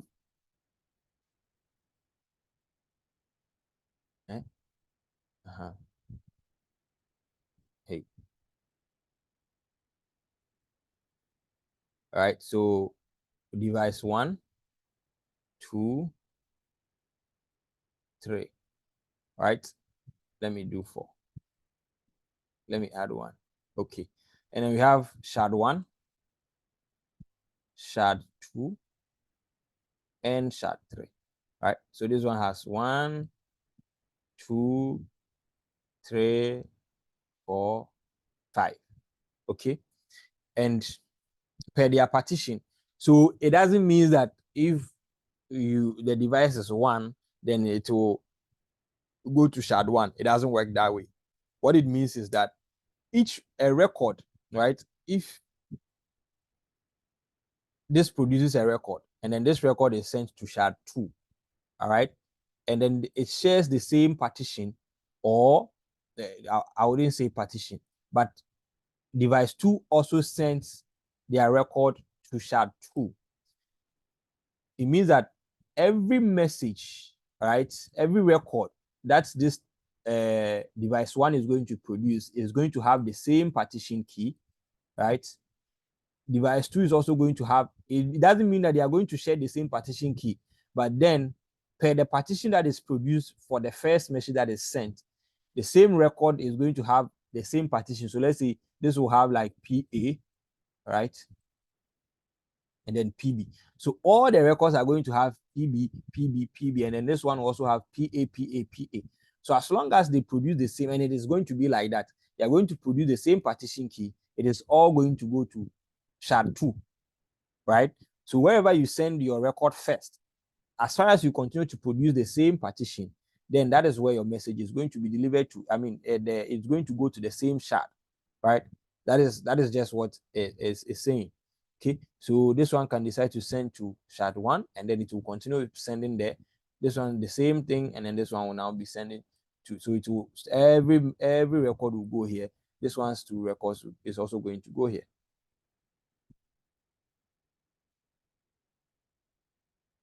Okay.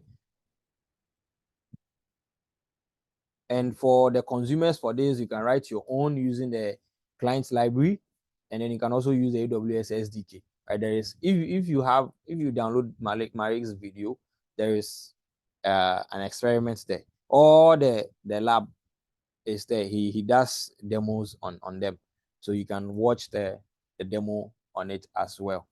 And you can also use a managed service like AWS Lambda, Data Firehose. So you can use Data Firehose to pull data from data streams, right? And you can also use data analytics to run real-time analysis on it as well.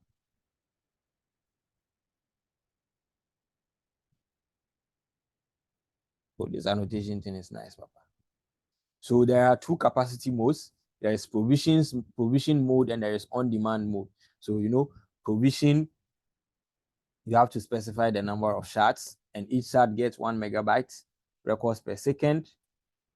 And you choose the number of shards that you provision. You pay per shard that you provision per hour, right? And each shard gets 2 megabytes per second out. So you have the classic or the enhanced fan out consumer. And the classic, I explained that you have 2 megabytes shared to all consumers, or if you are using the enhanced, then you have 2 megabytes per consumer. The on-demand, you don't need to provision or manage the capacity, that is the shards, but you have a default capacity that is 4 megabytes. So 4 megabytes means that you are going to have 4 shards by default. 4 shards by default. And it scales automatically based on the observed throughput. That is the peak during the last 30 days. So if the throughput for the last 30 days is more than the 4, then it will scale up, right? But for that one, you pay per stream, per hour, and then per data in or out per gigabyte. So you are paying per stream per hour, and then also you are paying for the data in and out per gigabyte. So let's notice that.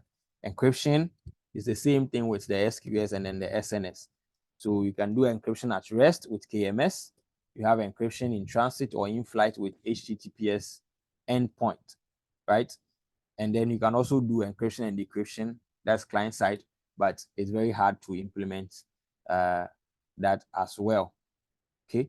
And then you can also enable what we call VPC endpoint. So if you would want your data to be transmitted to Kinesis data streams without passing through the internet, then you can put a VPC endpoint, right? That will send it straight to the through Kinesis data streams without using the public internet for security reasons, right? And you can also monitor API calls using CloudTrail. So this is Firehose, right? So with Firehose, there's no data storage. So the same thing, up to 1 megabyte per record. And Firehose is fully managed, right? 1 megabyte per record, and then consumers can be direct. So you can see Lambda it can transform the data to a Lambda function. And if there is a data that is filled, you can specify to, or you can configure it to send it to an S3 bucket, or you can even send all the data to an S3 bucket for backup as well. And you can also do a batch write, right, to Redshift, which will copy it through S3 to OpenSearch. It's another service called OpenSearch, right? And then you can also send it to S3. So these are the three. This one they said for the exam, you have to know it off head. The AWS destinations, they are just 3. S3, Amazon Redshift, and then Amazon OpenSearch. These are the destinations. But for the other ones, you can have custom destinations, and you can also have third-party partner destinations. And this can increase with time. So this one is not something that you should know off head. But for the AWS destinations for Kinesis Data Firehose, you need to have them off head. So this one, you have to do chew and pour. Kinesis Data Firehose, AWS destinations, S3, Redshift, and then OpenSearch. And then the difference is that one, data streams is real time, Firehose is near real time. And I think, yes, so the reason why it is a near real time is this. So there is a 60 seconds minimum latency for a non-full batches, right? So what this means is that you configure your data host to combine or to take enough data before it is finally sent to your source, okay? So let me come back to the smart meter thing. So it's not all the data that comes from the meter goes to the database, right, in real time. Some of them, it has to wait till it has enough data. So some of them, it has to wait for 15 minutes. So it takes 15 minutes consumption. So you are able to get the last 15 minutes consumption of every customer, right? The data doesn't send. So it just helps improve efficiency, right? Efficiency in the data or the quality in the data that you are getting. So you can set the minimum is 60 seconds. That, okay, wait for 60 seconds before you send, or wait for a minimum of 1 megabyte. So for the data that you gather, if it gets to 1 megabyte, then you send it to your destination. Or if after 60 seconds, the data is not up to 1 megabyte, you can still flash the data out and then send it to the destination. So that is why it becomes what? That's what explains the near real time. So it is not real time. The data you don't get, it is not strongly what? No, it's not synchronous. Yes, it's not synchronous, right? And you can do your data formatting, the data conversion, transformation, and compression in which they are all optional, but Firehose gives you the opportunity to do that, right? You can also use Lambda to do the data transformation. So if a data is inserted or is ingested into Firehose, Lambda can do other transformations as well, right? So this is the contrast between the two of them. So data streams, as I said, important things that you have to know here. Here is to ingest data at scale. Here is to load streaming data into, right? So you put it into a destination. This one is fully managed, but here you will have to manage scaling. Yeah. And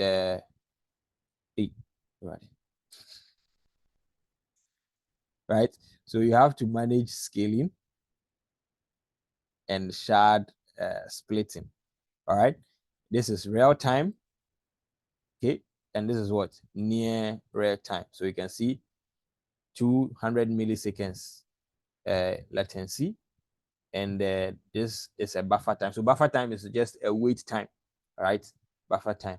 So since it is managed, it is auto scaling. And here, there is no storage. Okay. But here, there is data storage for 1 to 365 days. So since there is no data storage, this one doesn't support replay, and this one supports replay capability.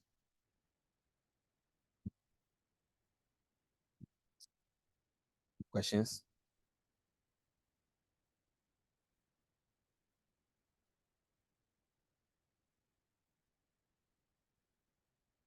So this is the ordering data thing that I explained.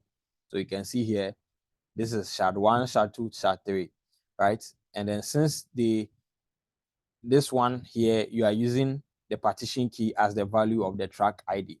So track 1 sends data to shard 1, and as long as they continue to send the data, and then it has the same partition key as track 1, then it is going to go to the same shard, right? It's going to the same shard.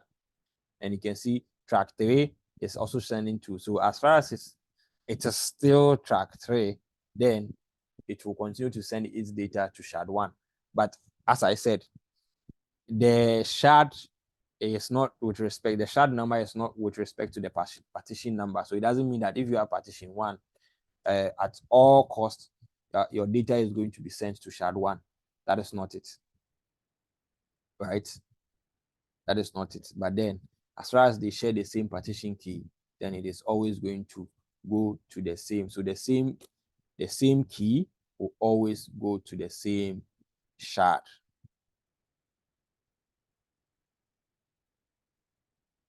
So this is also how to order data into SQL. So as I said, you can only have what? One FIFO queue. Okay. one producer, one FIFO queue.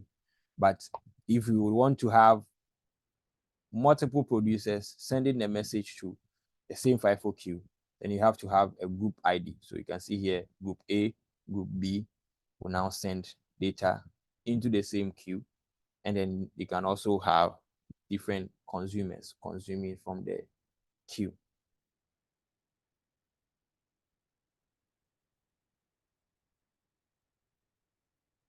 So comparison between Kinesis and then SQS ordering, right? So with Kinesis, as I said, if you have 100 tracks and then you have 5 shards, then you have an average 20 tracks per shard, because it will try and then distribute the data to the shard. And then you can receive up to 5 megabytes of data, because you have 5 shards. So 1 megabyte data per transmission, right? And then the tracks will have their data ordered within each shard. So here, the maximum amount of consumers in parallel will be 5, because there's 5 shards. So the maximum amount of data in parallel is going to be 5.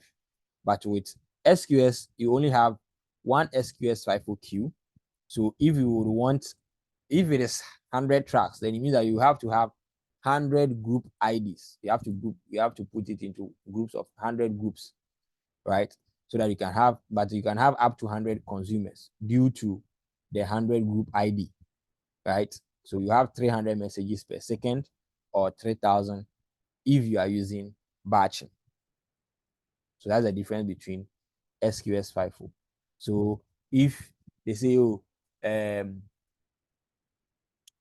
what's it called? There's a question that comes that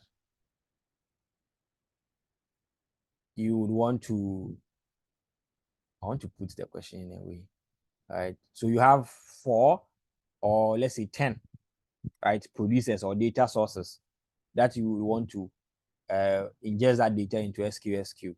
How do you go about that? And there's an option that you can have multiple consumers. You can have multiple producers sending message to an SQS FIFO queue, right? And then there's another one that says you need to use group ID. Group ID is it, because that is what they want to do. So you use group ID. If it is Kinesis, then you just say that if you have the number of shards will determine the number of data that will be sent into parallel. As simple as that.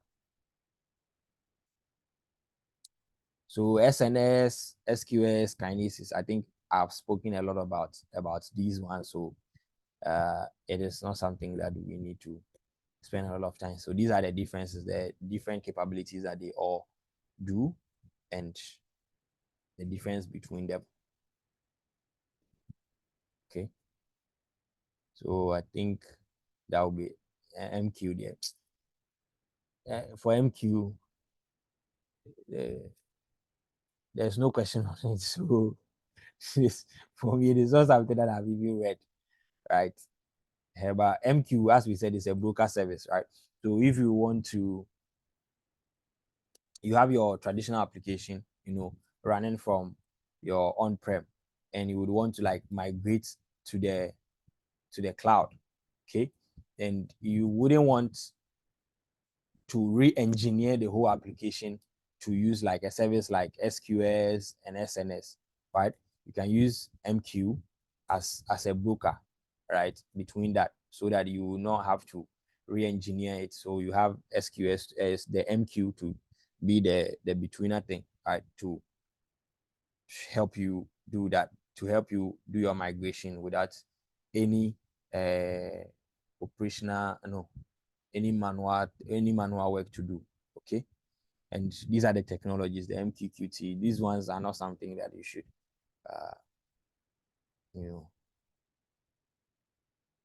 the boss himself said he didn't explain, because it's not something that you like heavily examined on. But you might have a question that you have your on-premises data that you on-premises application or traditional application that you would want to migrate to the cloud. However, you don't want to rewrite or re-engineer the application to use any of the AWS services. What is the best as a solutions architect? Always the question will come, as a solutions architect, or you've been hired as a solutions architect to help them with this, what will you do? You just use MQ, right? But the downside is that it doesn't scale as much as SQS and then SNS. And they run on servers, so it can run in multi-AZ with a failover. We will look at that. I think there's a diagram on it. And it has both a queue feature and then a topic feature, right? So the reason why you don't need to re-engineer your code is that it has a queue feature and then a topic feature. So you don't need to rewrite the whole thing to integrate with SQS or SNS. MQ will be fine for you. So this is a design for high availability, right? So you have your, let's say on-prem or the client here, okay?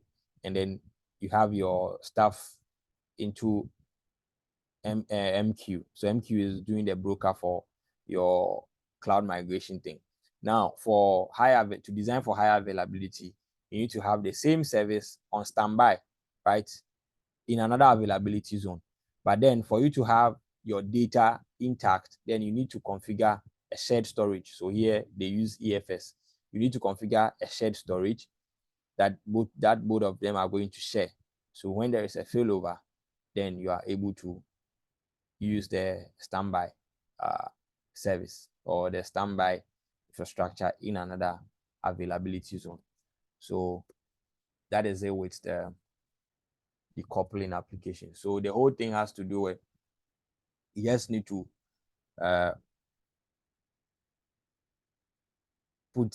have in mind the different use cases for it, right? So Kinesis for ingesting data either in real time with Kinesis data stream, and when you are talking about storage and then replay feature, then you are looking at data streams, right? Ingesting real time data with a replay feature.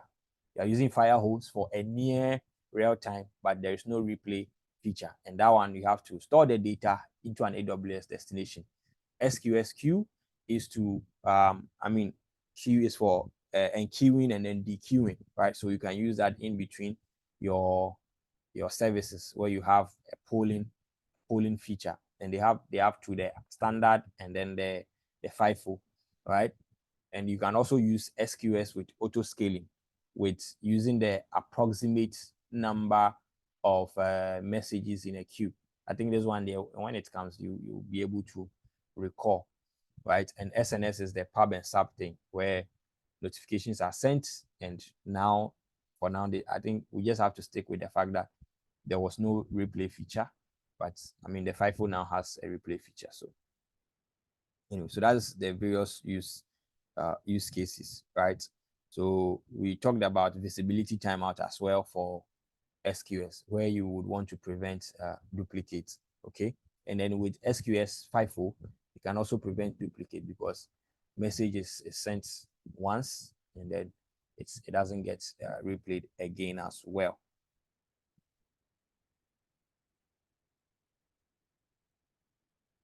I beg, any more question or any question? Then we'll go into the questions. So the questions is a text. So how do I do it? It is I in someone's chat, and I don't want anybody to see there.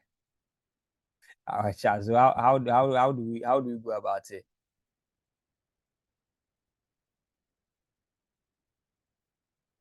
Should I copy them? Okay, I'll do it this way. Yeah, one of the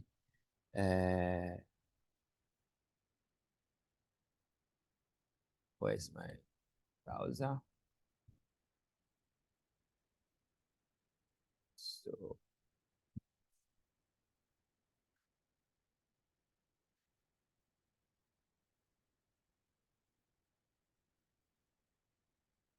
is anybody having a confusion? Ask, then people are here to answer your questions. I just explain stuff. So people are here to answer questions. If you will not talk, this one I beg you, post it in the chat. Somebody will reply, or I'll bring it up then, talk about it.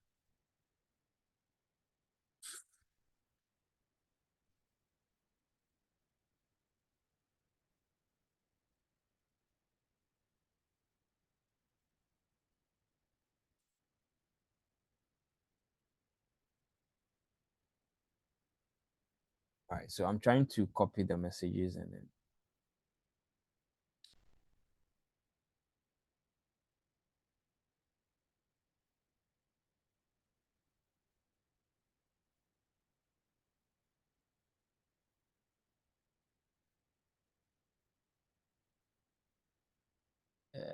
Okay.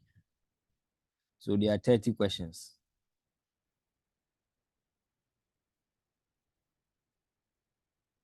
Right.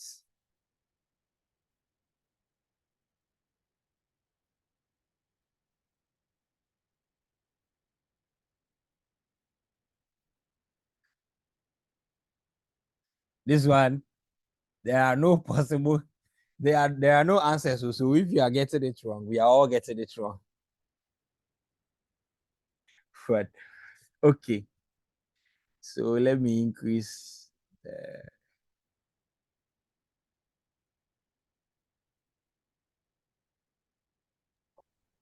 We go use AI to search the answer. yeah, most definitely. But this AI is too Charlie. He do there's the more pass we. Charlie, I say, oh, No, but for me, by chat GPT, even though sometimes it's better, but well, we will use this thing to co-pilot. Microsoft them are AI. Then take do then see. I get another one too. He name me Monica. So Monica go fit help us. Google bad today. Yeah, bad today. But bad, I don't know. Bad, I know they should have the seat up. So anyway. Okay, so a hospital make an increase there.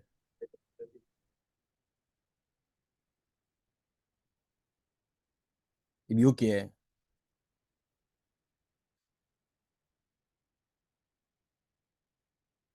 Please, is it okay?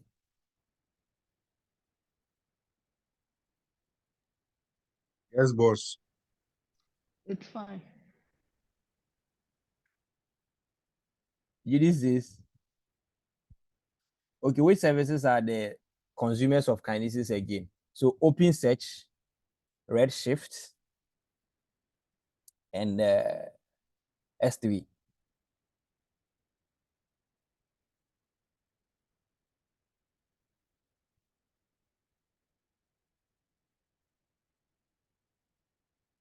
Sita, we good?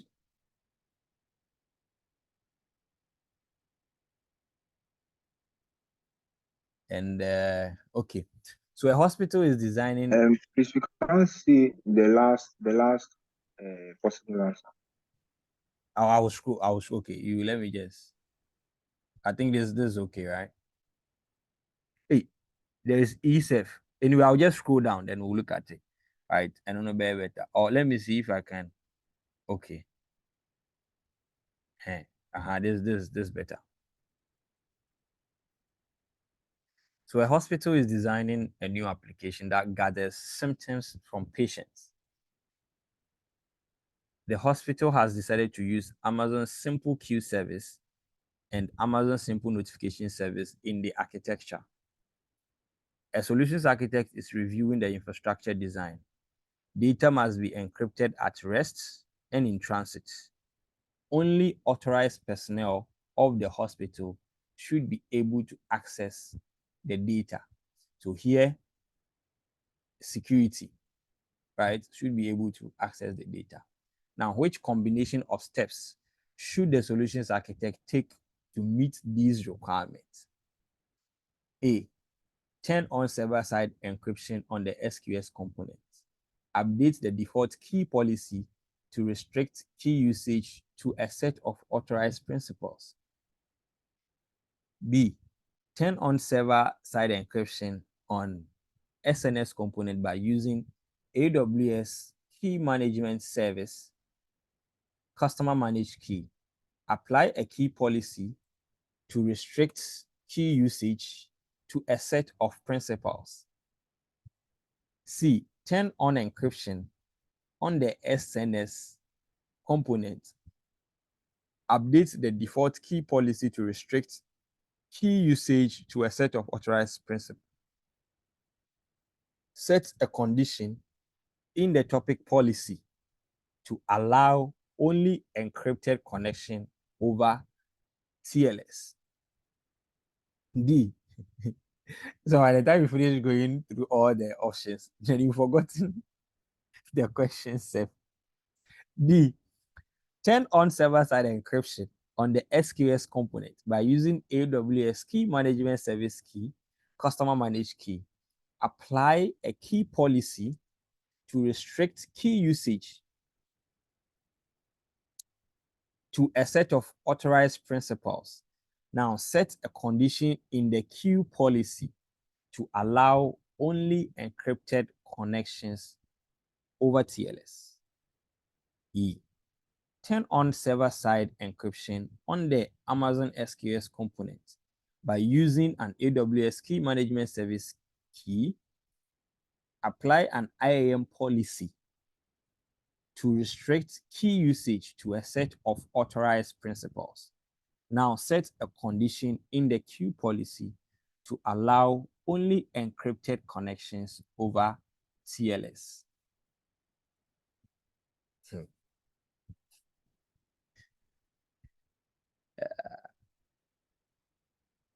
Let me open this thing on my phone so that I'll be reading the chat.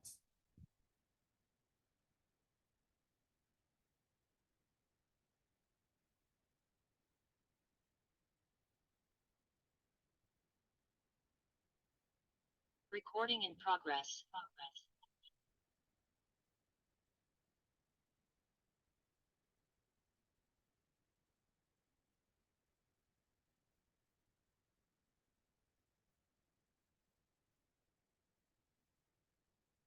Okay. Yeni. Okay, so Abdul said,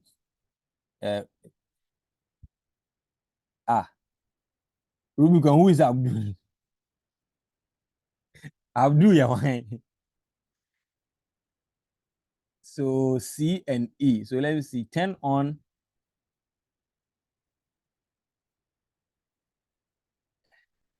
C says turn on encryption on the SNS component.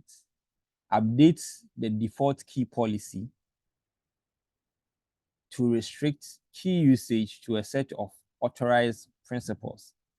Set a condition in the topic policy to allow only encrypted connections over TLS. E.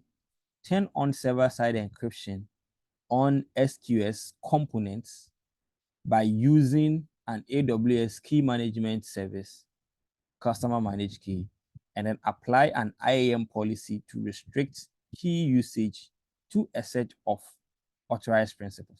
Now here, let's look at the question again.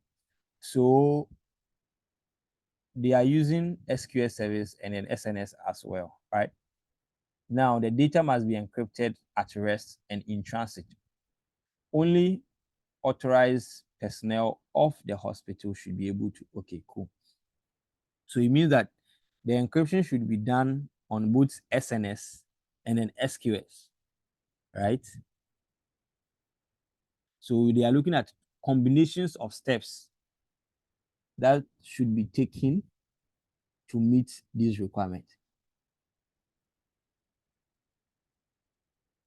Yeah, Abdul.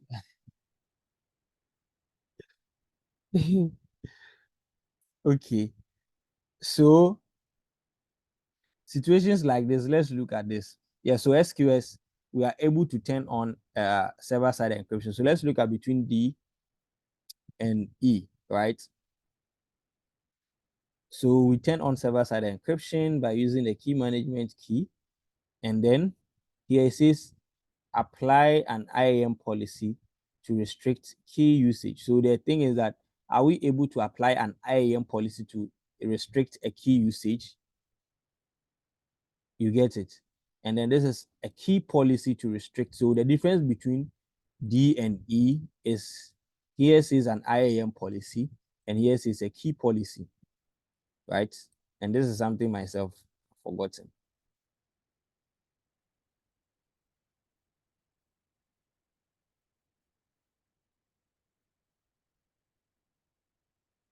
Okay, so we are seeing B and E as well. So B says turn on server-side encryption on the SNS component by using, right? And then apply a key policy to restrict. So what I feel is this. So I think because if there is a key policy, update the default key policy.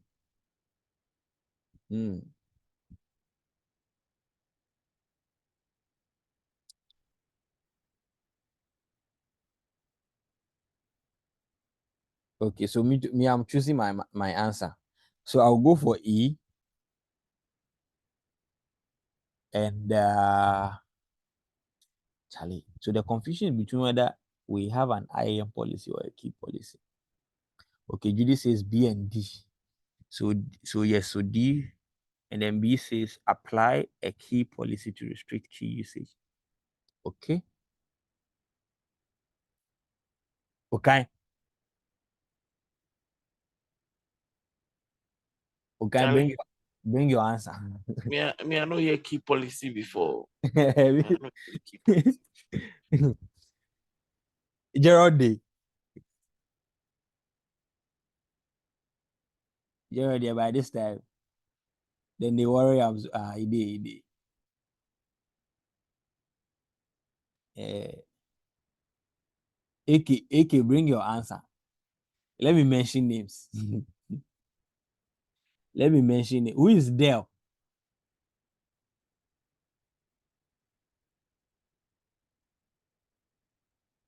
Godman, bring your answer. Jason, bring your answer.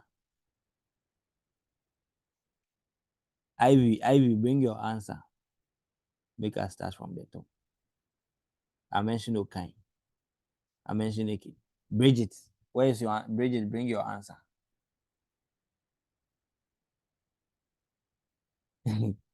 Godman, you dey laugh. Type answer, you dey laugh.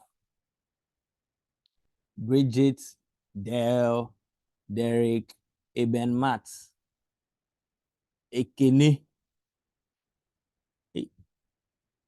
Emmanuel Nyako, EO,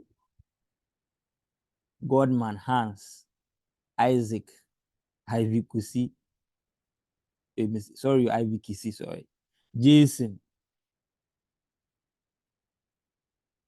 I am mentioning names, so move answer. At least my answer here be some way. Teacher say,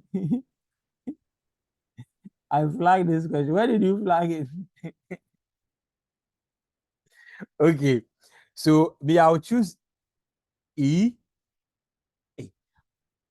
But we can come to think of it too. Apart from E, that has IAM policy, the rest are all key policy. So it could be that there is a key policy.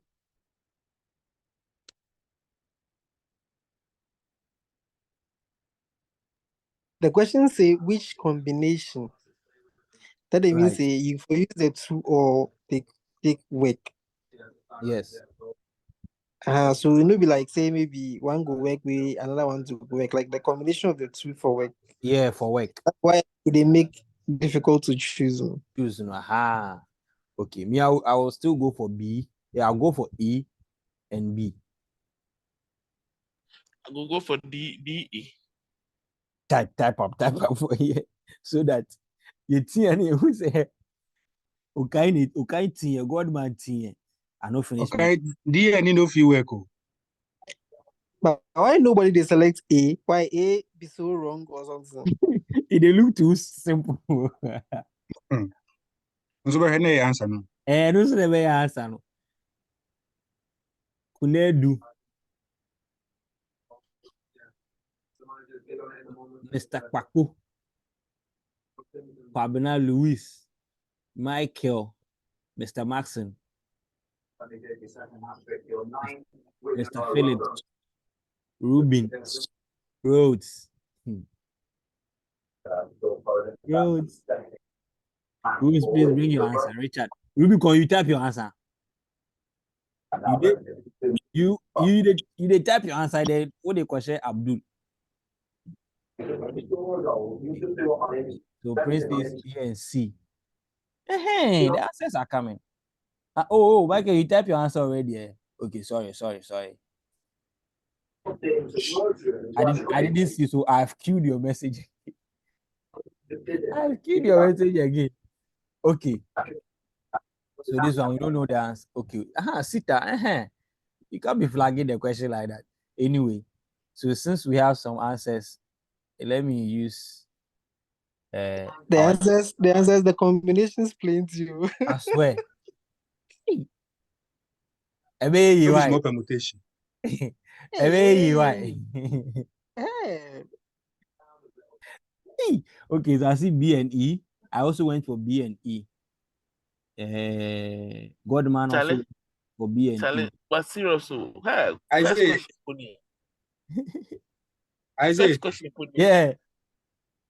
and then they hear say this kind multiple choose 2, choose 3 things. You think one all be go wrong. for you.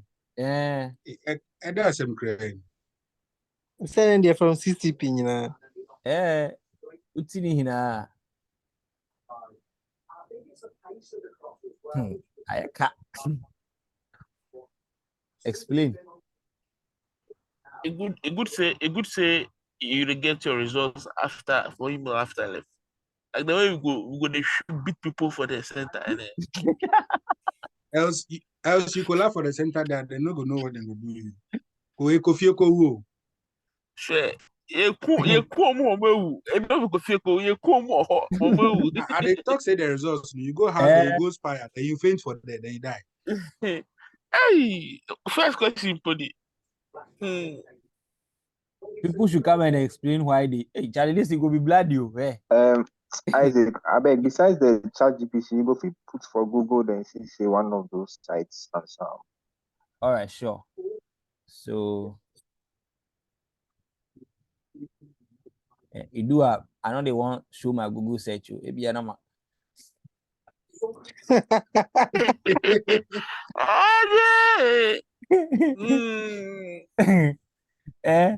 If you go see Open incognito for it. if you go see any query way, you know be a year. Monica they explain SQS then too. Padia. Okay, so in summary, to meet the requirement of the scenario, turn on server-side encryption on SQS and okay, all right, by using customer managed key, fine, and then apply a key policy to restrict key usage to a set of authorized principles. Now set a condition in the queue and topic policies to allow only encrypted connections over TLS.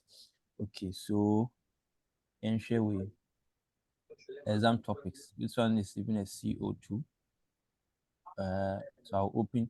Let me see what ChatGPT said.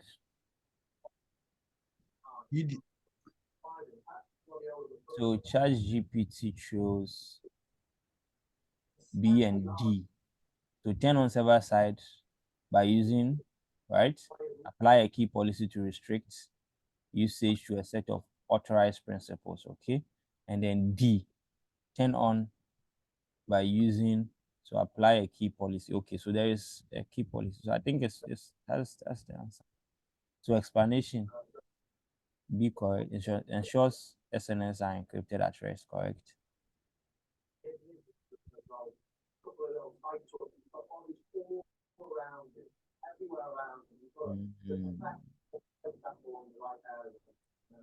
Additionally, a key policy is applied to the KMS key, specifying which identity and access management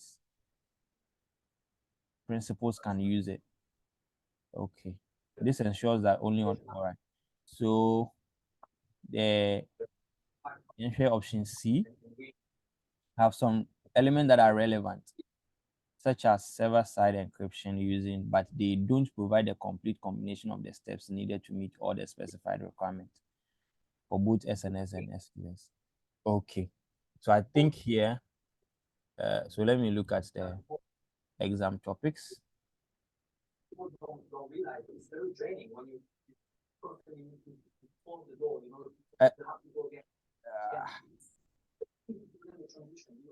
B and D with customer managed keys defined by User key policies. Okay, BND. Okay. So it's These BND. people, you see why I really like them. See what somebody can rep. Sometimes BNE, maybe BNE. Don't actual answer. Your suggested answer. So BND. The suggested answer is BND. And then community votes. I think yes, there is BND. Not plenty people have answer. So BND are the answers. Okay. Did you get? Is there?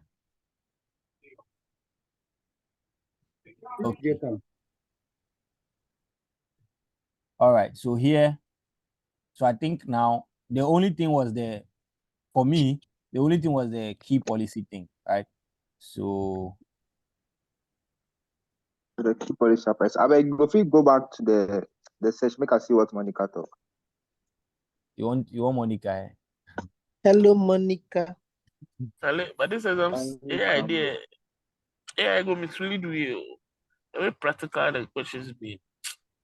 You go follow. If you straight for a question, It be fine. like all the sites they give the same answer. Yeah, they are But all in Monica sync. to talk the same. Yeah, they are all in sync. Okay. Yeah, for me, what if the people today that they use AI to generate the answer? we kind of probability this.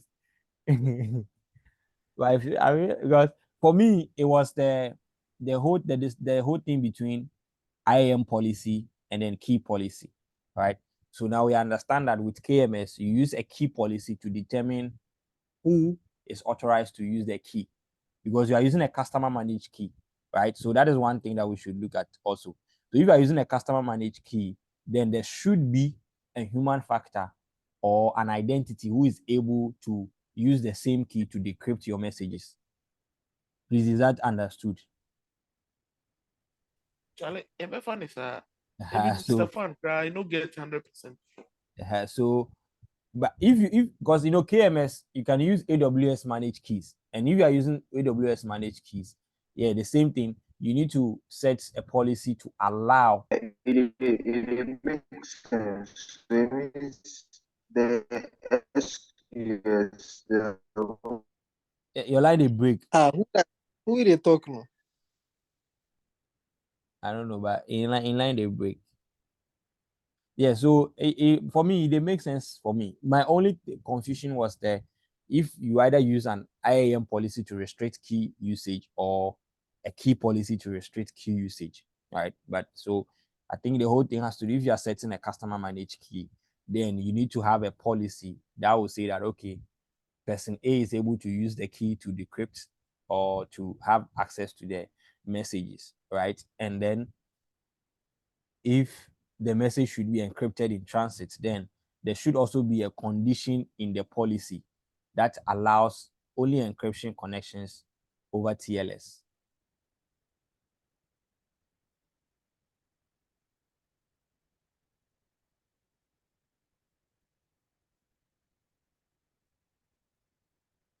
Charlie, this question make you move on. All right. So question 2, let me put this thing to another. So question 2 also says, a company has a popular gaming platform running on AWS. The application is sensitive to latency because latency can impact the user experience and introduce unfair advantages to some players. The application is deployed in every AWS region.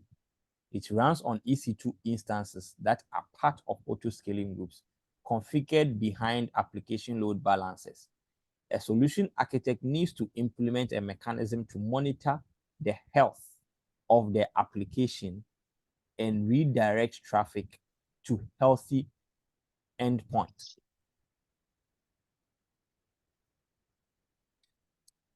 So A, it says configure an accelerator in AWS Global Accelerator. Add a listener for the ports that applications listens on and attach it to a regional endpoint in each region. Add the application load balancer as the endpoint.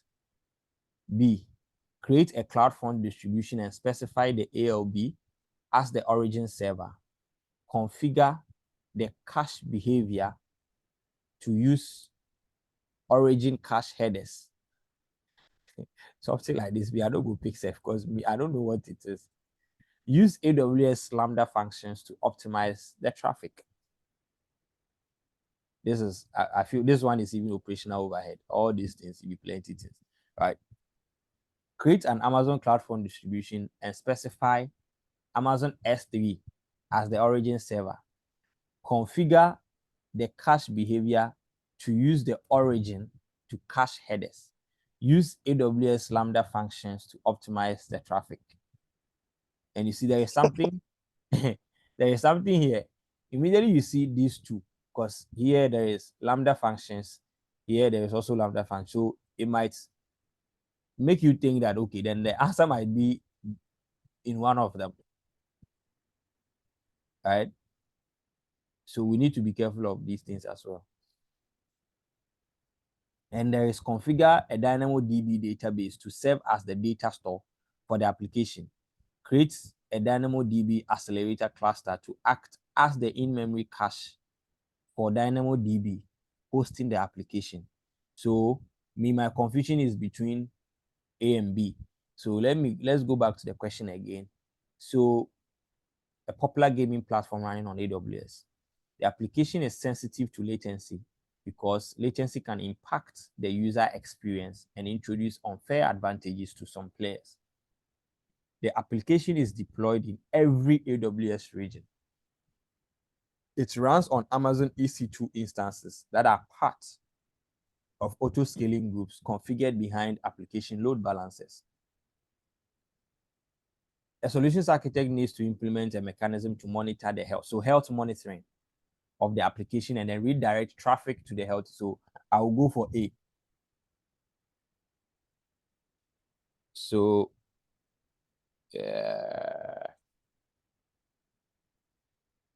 okay, so we are having a lot of A's. Richard says B. Richard, you go explain your answer.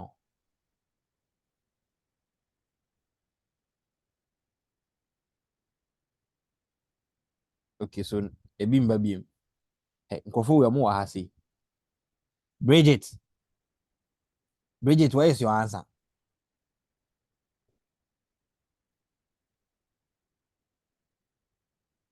And who again? AK, where is your answer? The stubborn academy and I'm able to Ivy, I've not seen your answer. Sita there. Sita has repented. So she has, and I said, Sita also, this one was easy peasy. So I'll go for A just because of this friend saying health monitoring, right? And then redirecting of traffic. Okay.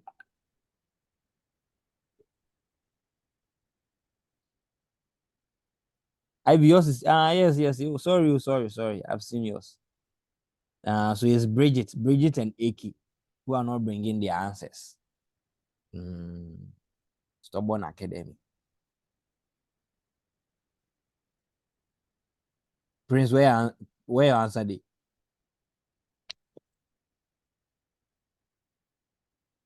Everybody they choose A. Make I go choose another one.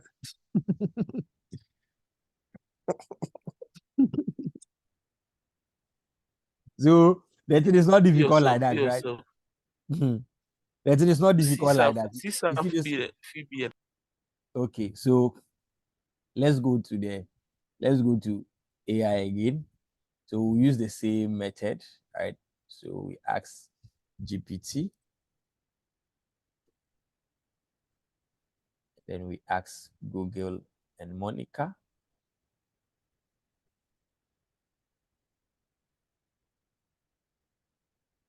Hey, by this question, the exam topics, then Charlie, if we take exam topics seriously. As for them, they have the questions, but the answer no.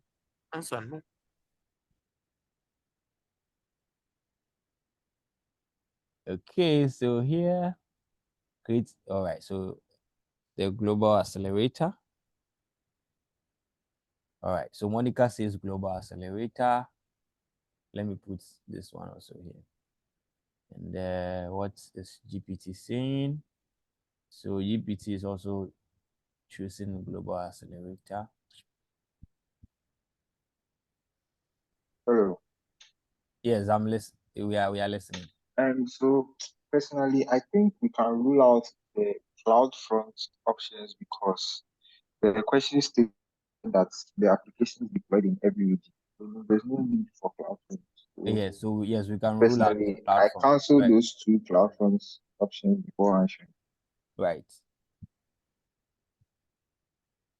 And I think D can also be cancelled out because they needed something that will monitor health, right? Will monitor health. And here is doing an in-memory cache, right? So we might not even have correct data as well. So we are correct. Okay. Let me do this well. Graphic great.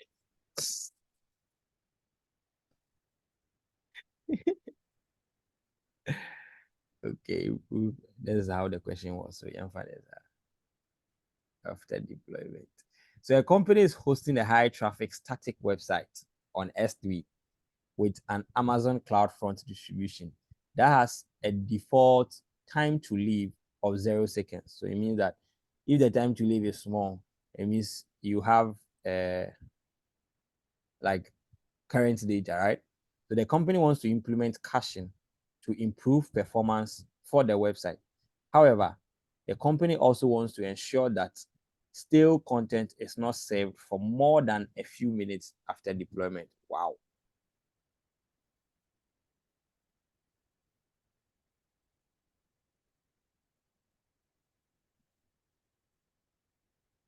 However, the company wants to ensure that stale content is not saved for more than a few minutes after deployment.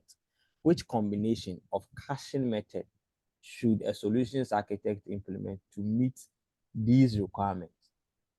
So set the CloudFront time to leave to 2 minutes and then set a default TTL of 2 minutes on the S3 bucket. You don't set a TTL on S3 buckets, right?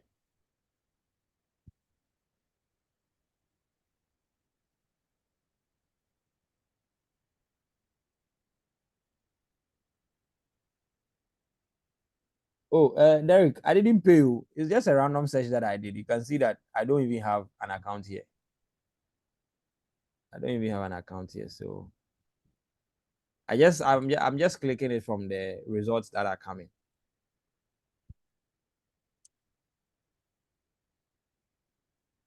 So I'm sure maybe this is a workaround. If you have the questions, then you search, you are able to get it. But if you open the site yourself, you might probably have access to just first 10. Right? Okay, so let's come back to our. All right, so I think here we can rule out this one. Okay. Where is it? There is a strike through something. Okay, I'm not seeing it. So I'll utilize this. All right. Oh, by a board. Do I'm red. Do I'm red. Okay, great. So we can rule out this. And then there is add the cache control. Add a cache control private directive to the object in S3. I am not sure of this, but I know of Lambda at Edge function to add an expires header to HTTP responses. So configure the function to run on viewer response. Well, so based on if there is anything called knowledge bias, I will go with A and D.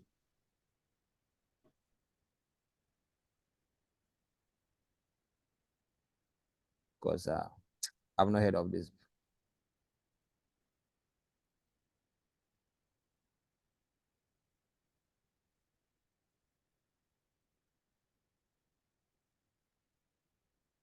I see. Yeah. So I think in answering the questions, maybe one thing for Kaibi say during the CCP, you exit and say there's nothing that AWS to bring in Yeah, the that they answers. don't do. That doesn't exist. Yeah, that doesn't. They don't have any intention of tricking us. Yeah. So maybe if we know here before, then if you can say Charlie, they are sometimes maybe missing out on the right answers. Maybe. So I'll. It's a question from AWS.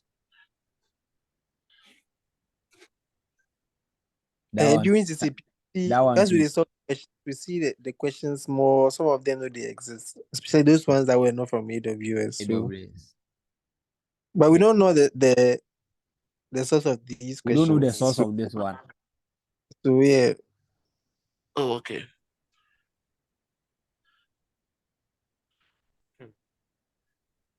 I think So I'll do. Okay, so let's go to GPT. But they said you need a C. Is it?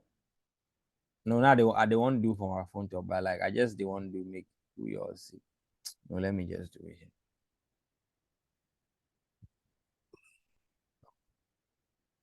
I think we can. Monica is here. Oh.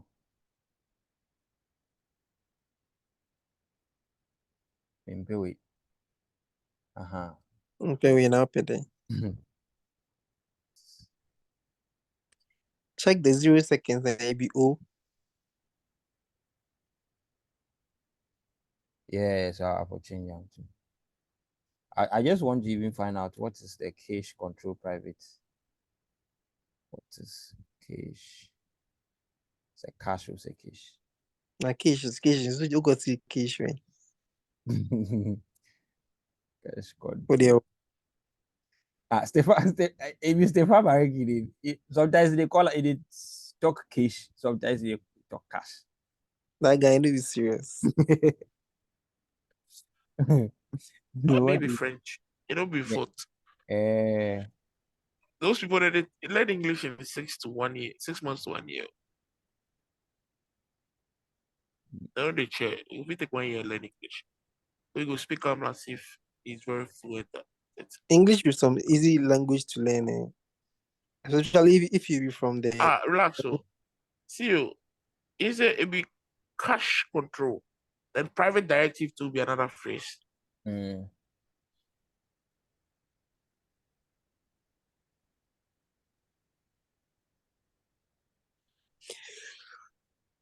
This means that the object should only be cached by the client and not by any intermediary servers or proxies. Setting can help ensure that sensitive or confidential data is not inadvertently stored in public or shared caches, and that access to the object is controlled by the client's caching mechanisms. This directive can be set when uploading an object to S3, or it can be added or modified using the AWS only. Directive.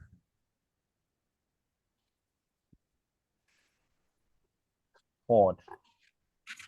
Nah, but I'll still go for the I don't know, I'll still go for the Lambda at edge.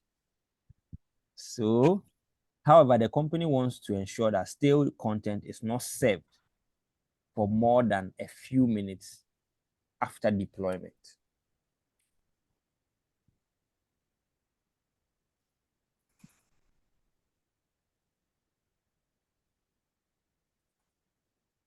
Okay, so let's see, Lambda at edge. I think the C is more of a security thing. Stuff. Either than it's not a performance thing. Yeah.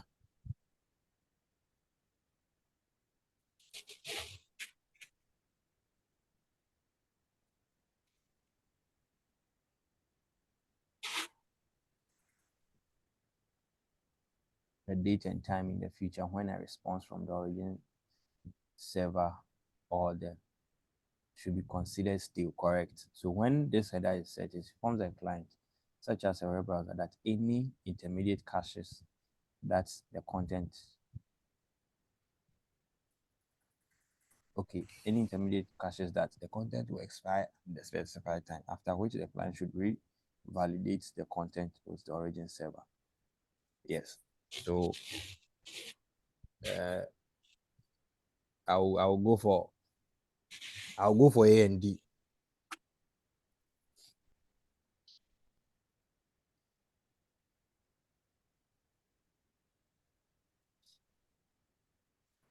Hey, there is okay. I didn't see the ESF. Add the cache control max age directive 24 hours. of 24 hours. No, but here it says few minutes than a few minutes. 24 hours away, come out from my eye. Aha. To the object in S3 on deployment, create a CloudFront invalidation to clear any change files from edge caches. Plenty things. Yes. So yes, I'll still stick with A and D.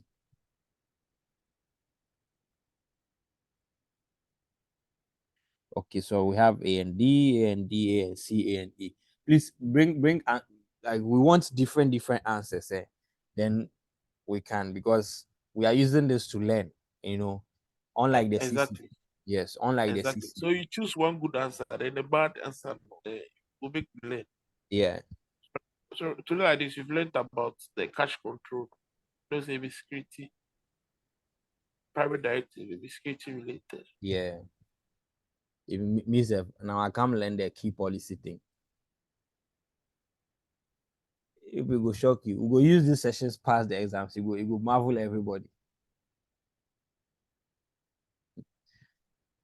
You go be on a bragging right, and I say what? Is you bragging left? Please. We are how many? We are 29 now. The usual. Enche Becca 17.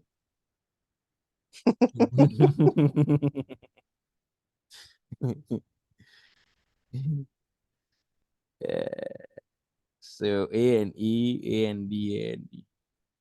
Okay, no pet. All right, so I think we can look around and see. Charlie, what time will they close? What be the time? 11, 12, 12. 12. Or okay, or we could do 15 questions. Then Moro will do 15 questions. Okay. And so some brother rep Moro. we don't know. Hey. Okay. You book Moro, yeah, drink one.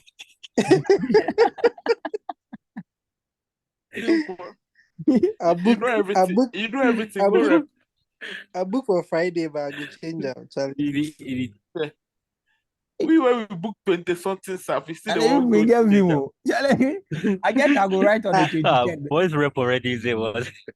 No, I book Fridays to go. After I get the voucher, now the search date can take it. So Friday be the 15th. The 15th, then that'll be the day we meet up.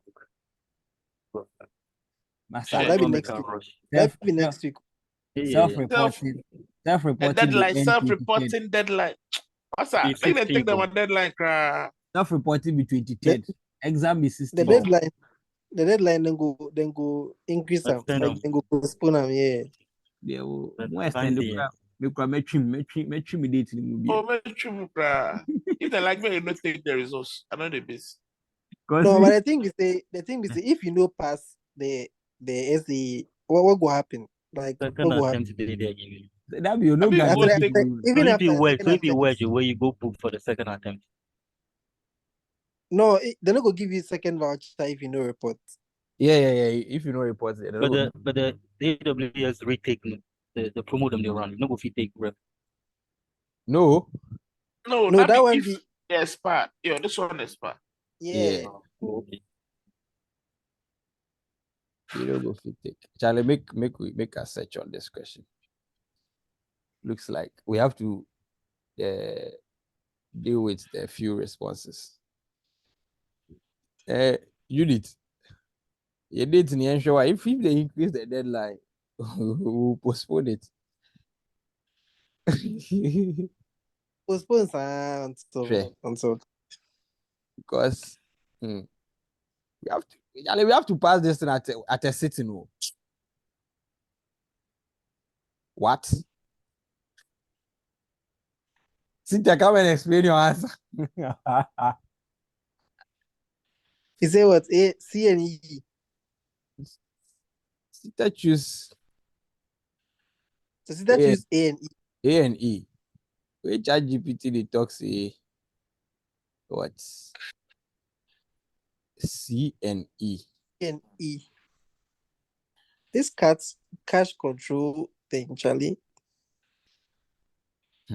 The combination of caching methods that will meet the requirement for improving performance while ensuring that stale content is not saved for more than a few minutes. A, cache control private directive to the object in S3, and then add a cache control max age. This thing so far, I've not seen it anywhere. Not even If a bank questions we answers to the anybody, it'll be time wasters. Am I this question is not be good. It will make you the doubt say you be ready and Charlie. If I get question, So, we're going to give they you come. them. So if you go now, Cache control private directive to the object allows CloudFront to cache the content based on the specific directives. The private directive indicates that the content is specific to a single user and should not be stored in shared caches. This helps in controlling caching behavior. Adding a cache control max, right, of 24 hours to the object in Amazon sets the maximum age for the content, allowing CloudFront to cache the object for up to 24 hours. However, on deployment, creating a CloudFront invalidation is necessary to clear any change files from the edge caches immediately. This ensures that stale content is not saved for more than a few minutes after deployment. Option A and B are not optimal for the given requirement. A TTL to 2 minutes option might lead to more frequent requests to the origin, impacting. Okay.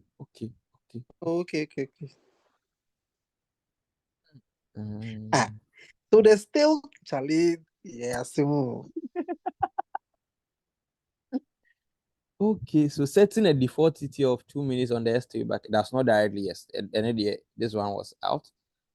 Right? But the A rather it'll get more requests for the origin where it go affect latency. So this one will affect the latency. So right now be CD. C. It be C. No, yeah, it be C. C rather 24 hours. I mean, sure. Oh, that one be max. So it be max age. Like I don't know if they take trick with there. If you go for relax, another thing today here. So Monica says, set the CloudFront TTL to 2 minutes. This will ensure that CloudFront will cache the content for all objects in the distribution for at least 2 minutes. And then the cache control max age directive of 24 hours to objects in S3. This will ensure that CloudFront will cache the object for up to 24 hours, but also allow CloudFront to fetch the latest version of the object from Amazon S3 if they are updated. Okay. So I think this one is now beginning to make sense to me, right? Because what's it called? The invalidation thing to clear the changed. No, but the thing is also saying that. So what is a stale data? Stale data is data that is there and It like hasn't it's been changed. cached for. Hasn't been updated. Yes.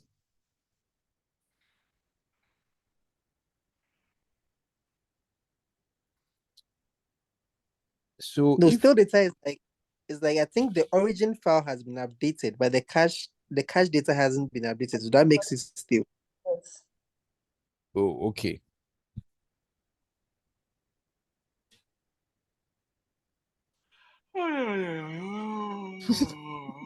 You start your thing again. So, okay. Oh, sorry. I'm just saying a little bit. A of 0 seconds. Make a go search again. Charlie, this question there. Oh, Charlie, this one for someone 15th ago. We will search questions with answers there, but I beg you. make we do it. We start already. Make we finish. We start already. Yo, here we did go after today. We go let so they go come back. We go see say what you answer for your panla.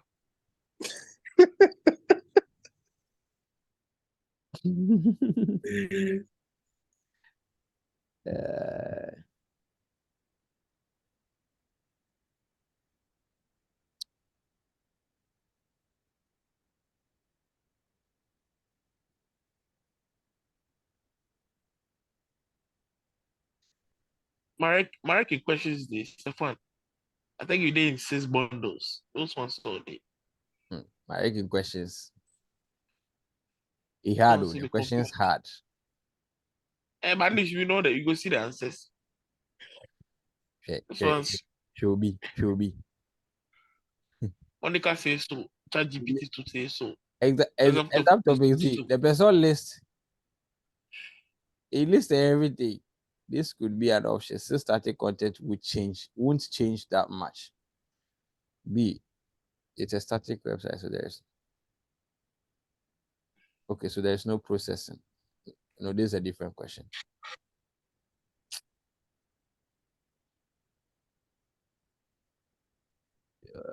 So set. Monica is still persisting on there. Okay, so let me do Copilot.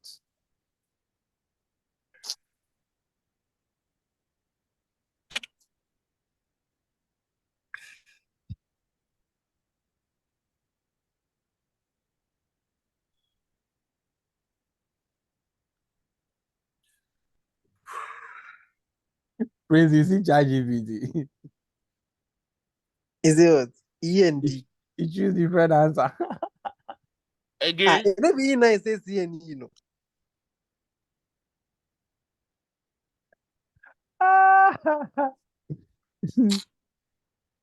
Hey. The first I choose what? So we chose C and E, and then now it's just what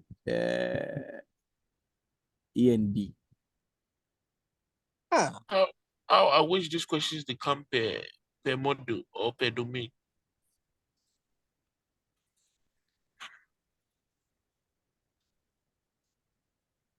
I bet you say at the you see that Twitter guy, some Twitter guy be do some WhatsApp AI.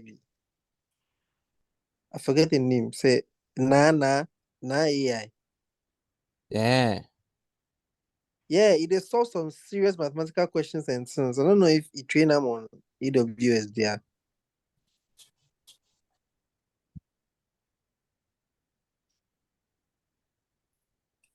Okay, By so day WhatsApp. so the default TTL did just like it be out of context too. The explanation you give there be right. Because if you give an TTL there, once you go there, whether it be still or not, it could die. Yeah. So any new request be I go the origin. So okay, so the E, it looks like they all choose E, right? So E BK E. So this one.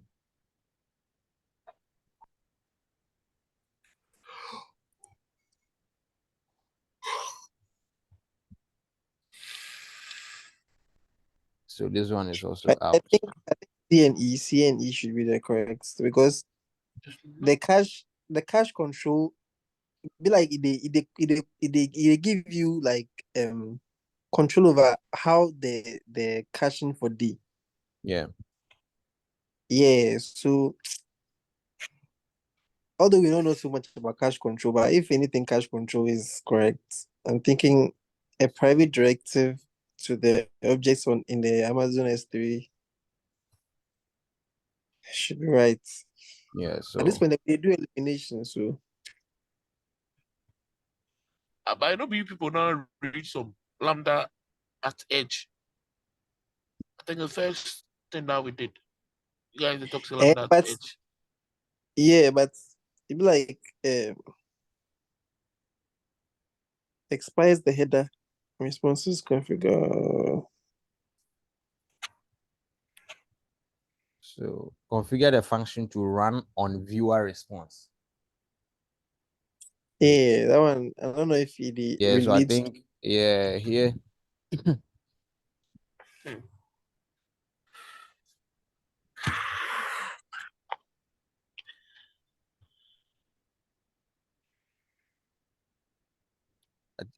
We can see ChatGPT gave some explanation before they the first one. Massa. Oh, Charlie, you two what? Ah, Massa. I did done some earpiece. The mic they were moved directly close to my mouth. That's why. Your headset will be JBL. Yeah, BJB. It be quantum. I guess over here. The quantum no. Yeah. Uh, I'll go back to my neck bands tomorrow. And the others of neck band. They be for office use. They bet up the door. option A. A and B out.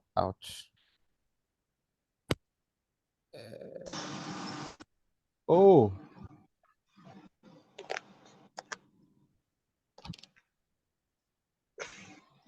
This one I didn't explain the E self. E. You know the lambda at edge C.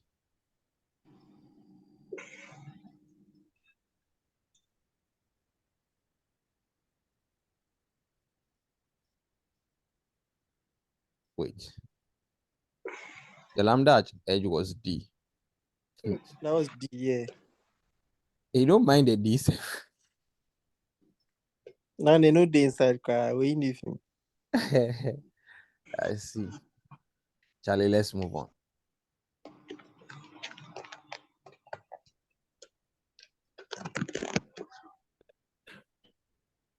Some of these questions, we are going to write the exam to pass. We'll come back to them and we'll still not be able to solve them. Yeah. That one. This be the questions. This be the questions that will come the exam. So I tell you. No, but these are typical exam questions. So this be it be the report. If it be a report, they give you a report. You didn't say what. Master, what thing we not see before? CCP so now. This be we solve most of the questions. So yes, this is some questions. So somebody go bring some questions. Be the question if you see, I say this one, you are bound to fail. So a company wants to direct its users to a backup static error page. If the company's primary website is unavailable, the primary website DNS records are hosted in Amazon. A company wants to direct its users to a backup static error page if the user's primary website is unavailable. Okay. The primary website's DNS records are hosted in Amazon Route 53. The domain is pointing to an application load balancer. The company needs a solution that minimizes changes and infrastructure overhead. Which solution? Route 53. This Route 53 topic, I for do again. Anything Route 53, I don't know. So Charlie, read them again. Check like they tell you say 1 + 1 is 2. What is 5? The company wants to direct its users to a backup static error page. If the company's primary website is unavailable, the primary website's DNS records are hosted in Amazon Route 53, right? Now the domain is pointing to an application load balancer. The company needs a solution that minimizes changes and infrastructure overhead. Changes to what? And a stupid question to this. Minimizes changes to what? What changes?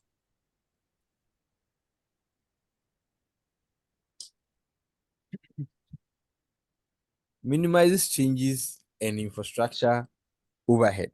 So which solution will meet this requirement? So update the DNS records to use latency routing. Derby. Set up Route 53 active passive failover configuration. Direct traffic to a static error page that is hosted in an Amazon S3 bucket. Because yes, a static error page is an error page is static. And So it's then, an S3. so set up, This one looks attractive. yes, set up active Route 53 active configuration with the ALB and an EC2 instance that hosts a static error page as endpoint. Configure Route 53 to send requests to the instance only if the health checks fail for the ALB. Update the Route 53 records to use a multi-value answer routing policy. Create a health check. Direct traffic to the website if the health check passes. Direct traffic to a static error page that is hosted in Amazon S3 if the health check does not pass.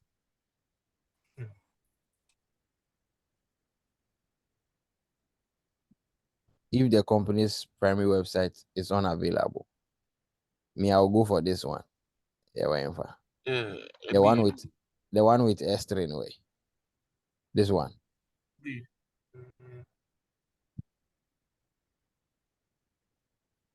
What's that? EC2B overhead. Yeah. And it's also active. The cost.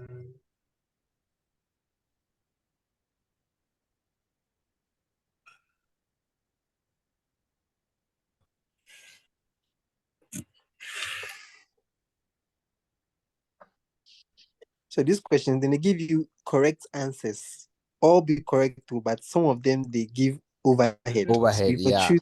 Exactly. Hey, I didn't think. Then they talk say they don't go trick we, but that's why it be more than tricking we.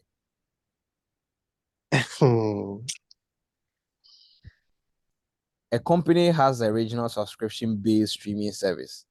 We know I check make the it check. answer. I beg check. Somebody to say D. Michael say it be D. Yeah, Monka Frau. Michael be another sharp guy. Yeah, I see him profile before somewhere.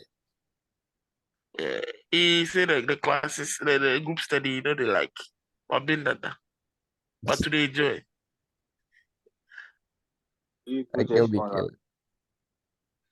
Mike, I don't make it talk. Just one laughing with that. For me, I just feel say it be D because as it be started there, it be hosted in S3. That's what I think. But the B2 they host for S3. Yeah, but B2 they host for S3. But I get this active passive failover something. Yeah, so you would want to do an active passive, right, for a failover, in a sense that if you have an active, it means that you are paying for, yes. So this sounds like too much work. And then if you have an active thing, right, what you are doing is that you are paying for both infrastructure, so it will increase your cost, right? It is not a cost optimized like kind of architecture. So the active more overhead. And there's no point hosting a friend is saying the error page on an active way because correct. It's not something that serves any relevant context. Exactly. You understand? Exactly. So there's no need hosting an active thing on a friend is saying. A static website on an active way. Active infrastructure. So the D is also saying that the D actually says update the Route 53 to use multi-value answer routing policy. So you create a health check, direct the traffic to the website if health check passes.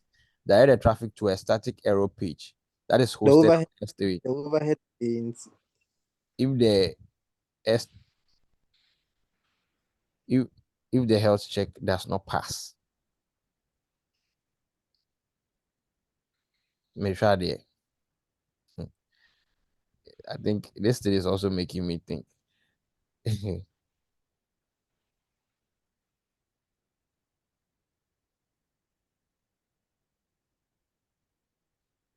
hello, Monica. Can you search this for me? Hey, Bonne. Miamini. No. Kunkuru. AWS Singapore. The coolest code. Monica, I'm sorry, I'm not sure. So allows you to configure to return multiple values in response to DNS queries. This can be used to route traffic to multiple resources such as web servers and improve the availability of your application. 153 gives a DNS query for a resource record set that has a multi-value answer routing. It returns multiple values in a random order. So this can be useful for load balancing. Yeah, so this can be used for load balancing and failover scenarios. Ha. I don't think it's that because Yeah, but this when they take prevent whatever situation the company is already in the map. yeah, The question they talk say be wrong. We say infrastructure overhead. Once that one come inside, it eliminates a lot of work. yeah. Okay, the company needs a solution that that minimizes changes. And that be what I see here, but consider the overhead. The Yeah, answer is it, but the overhead be the thing. So the simplest ones be the answers. No, but what do they want? They don't want prevent the websites from going down, or they want to make if the website go down, make it carry go that error page. Yes. You yeah, get me? Make yes. it carry you go that page, but Error with page. low cost. So that the you know go work because that the before failover, you they take prevent that error in the first place. Yes.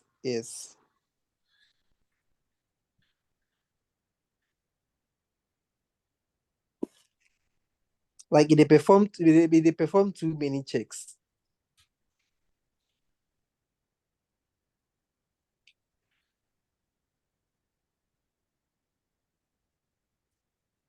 Yeah. I see the records. Adibab. All right. To us. So it's big because, like you guys says, the D performs the checks twice. Yeah. But the B is saying if it's not false, it's true. So no need to perform the true. Yeah. All right. So a company has a regional subscription-based streaming service that runs in a single AWS region. The architecture consists of web servers and application servers on Amazon EC2 instances.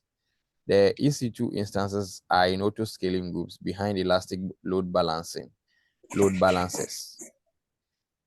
The architecture includes an Amazon Aurora global database cluster that extends across multiple availability zones. The company wants to expand globally. Aurora global tables. And to ensure that its application has minimal downtime. All right. Which solution will provide the most fault tolerance? So extend the auto-scaling groups for the web tier and the application tier to deploy instances in availability zones in a second region. Use an Aurora global database. An Aurora global database to deploy the database in the primary region and the second region. Use Amazon Route 53 health checks with a failover routing to the second region. most fault tolerance. Okay. Deploy the web tier and application tier to a second region. Add an Aurora PostgreSQL cross-region Aurora replica. Hey, in the second region, use Amazon Route 53 health checks with a failover routing policy to the second region. Promote the secondary to primary as needed. Deploy the web tier and then the application tier to a second region. Create an Aurora Postgres database in the second region. Use database migration service to replicate the primary database to the second region, and then use Route 53 health checks with a failover routing policy to the second region. Deploy the web tier and application tier to a second region. Use an Amazon Aurora Global Database to deploy the database in the primary region and the second region. Yes, global database. Now use Amazon Route 53 health checks with a failover routing policy to the second region. Promote the secondary to primary as needed. This one makes sense to me. Let me see. D makes sense to me. This one, Aurora replica. Add an Aurora Postgres. Deploy it. Aurora replica in the second region, and then use 53 health checks with a failover routing policy to the second region. So promote it as needed. And then this one says, use Aurora to deploy the database in the primary region and then the second region.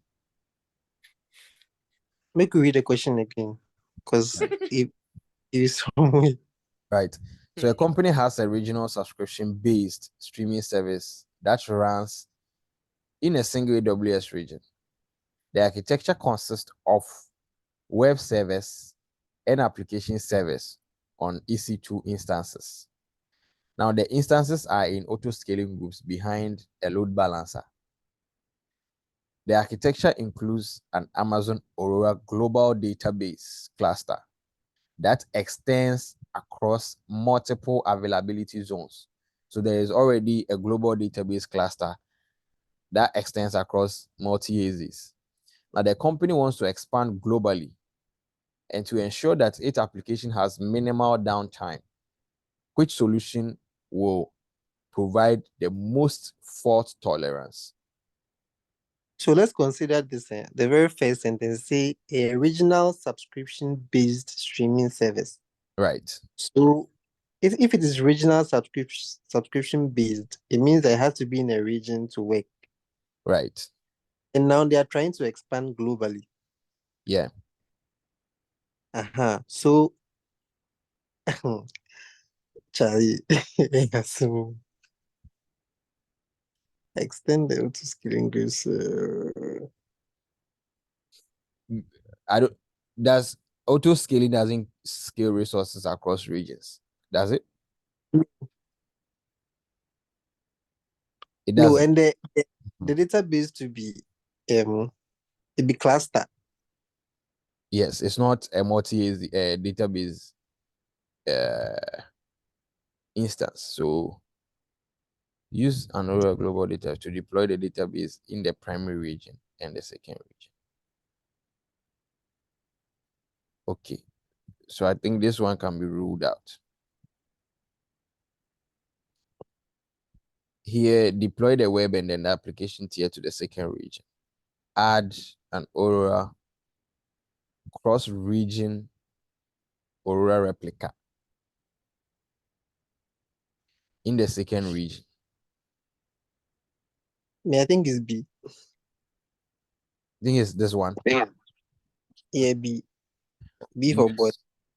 Amazon Route 53 health checks with a failover routing policy to the second region, and then promote the secondary to primary as needed.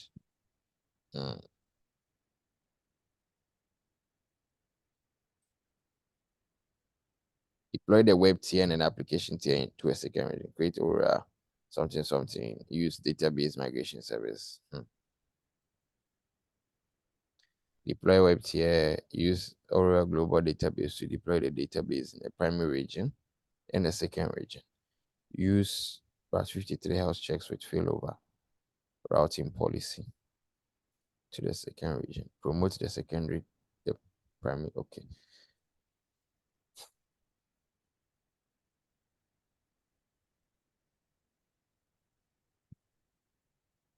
Let me see anybody. Yeah, but consider the overhead. Okay, so we have D. Okay, we have B.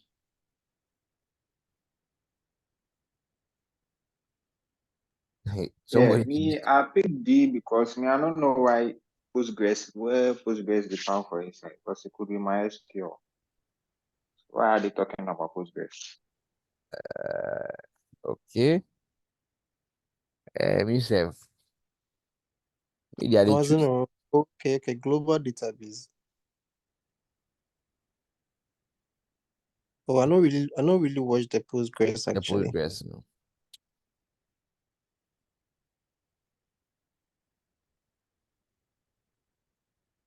Because B and DB quite similar. Yeah. The difference with the Postgres. No. Yeah. Okay, so GPT says D. Okay, make we read this thing. Now, option A involves a global database, but the failover may take time, and there could be some downtime during the failover process.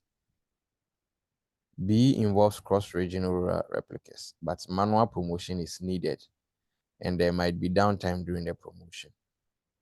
C uses database migration service for replication, which may not provide real-time replication and may introduce additional complexities. Now, option D involves deploying both the web and the application tiers to a second region. It utilizes it utilizes Amazon Aurora Global Database, which allows for a fully managed, highly available, and durable database solution that spans multiple regions. Okay. Amazon Route 53 health checks with a failover routing policy are employed to automatically redirect traffic to the second region if any issues are detected in the primary region. Now, the ability to promote the secondary Aurora database to a primary region as needed ensures resilience and the ability to continue service in the event of a failure in the primary region.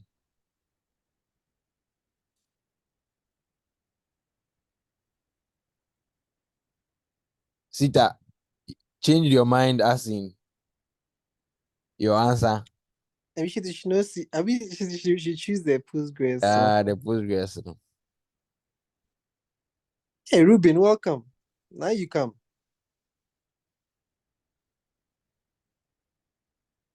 Yeah, Ruby na idea or This is a join. maybe internet, so it go off and on. Judith, I'm hungry. Oh.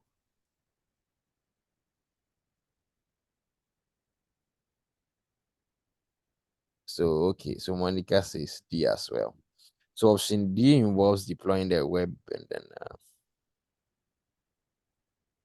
this setup provides fault tolerance by ensuring that the application can fail over to the secondary region. Okay. All right. Oh, okay, so it take everything they go to second region as well. Yeah.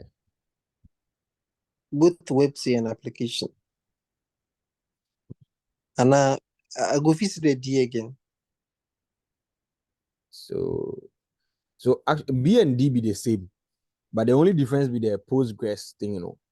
Yeah. So you see, add an Aurora Postgres cross-region Aurora replica.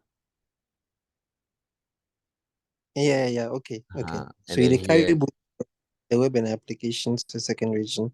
yeah.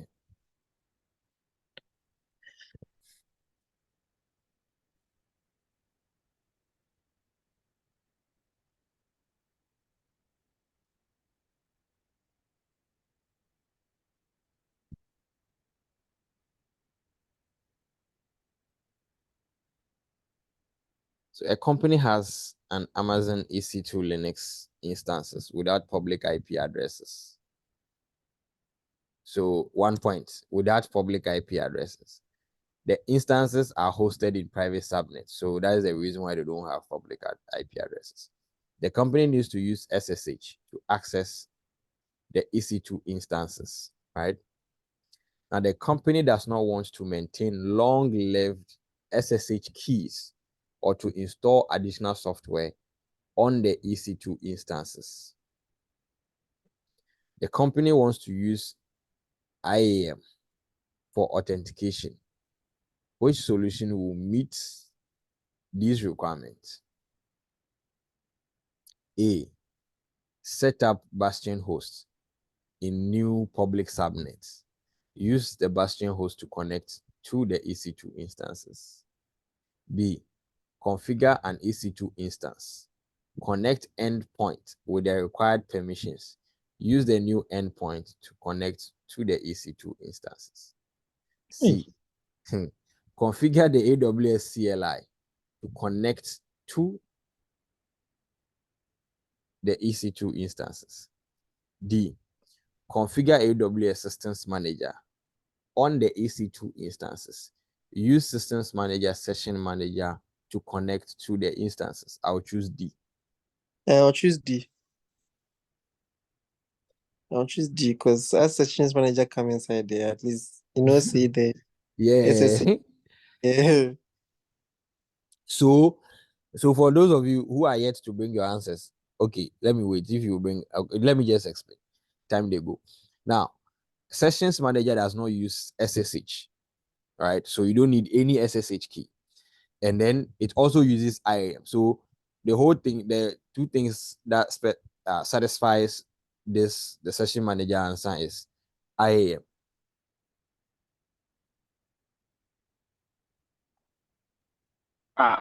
If Sessions Manager Oh, who they talk? I am interested in what you are saying, but your line is breaking. Your network is really bad. So we are not hearing you. Sorry. Can you hear me now? Yeah, we can hear Yeah, you. it's better now. Can you hear me now? Yes.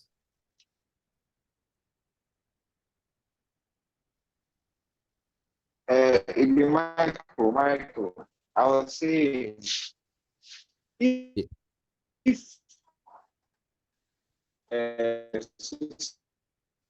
Oh, Charlie. it go off again. I'm really interested in what you are saying. Or you go fit type. Hello? Yeah. Can you hear me? We can hear Yeah, you. it's better. Yeah, I was saying that, see, in the question, they stated that the company needs to use SSH. But then in information, you also said that the systems manager doesn't use SSH. No, so it says the company needs to use SSH to access the EC2 instance. I No, think, it says I think the answer is good. the company needs to use SSH to access the EC2 instances. The company does not want to maintain long-lived SSH keys or to install additional software. Additional software on the EC2 instances. The company wants to use IAM. The company wants to use IAM for authentication. Which solution will meet this requirement? So for Sessions Manager, right, you need to give an instance role, right? You need to have an instance role, and then you will not need the SSH keys to connect to your EC2 instance, right? So this instance is off. Now hold on. Let me go back to the question here. You say the company needs to use SSH, but it doesn't want to install additional software on the EC2 instances. Right. But then they still want to use IAM. So at this point, they want to use SSH in combination with IAM to connect to the instances. Right. So if Sessions Manager does not use SSH, then I think it should be ruled out. Okay. Yeah, the BAB.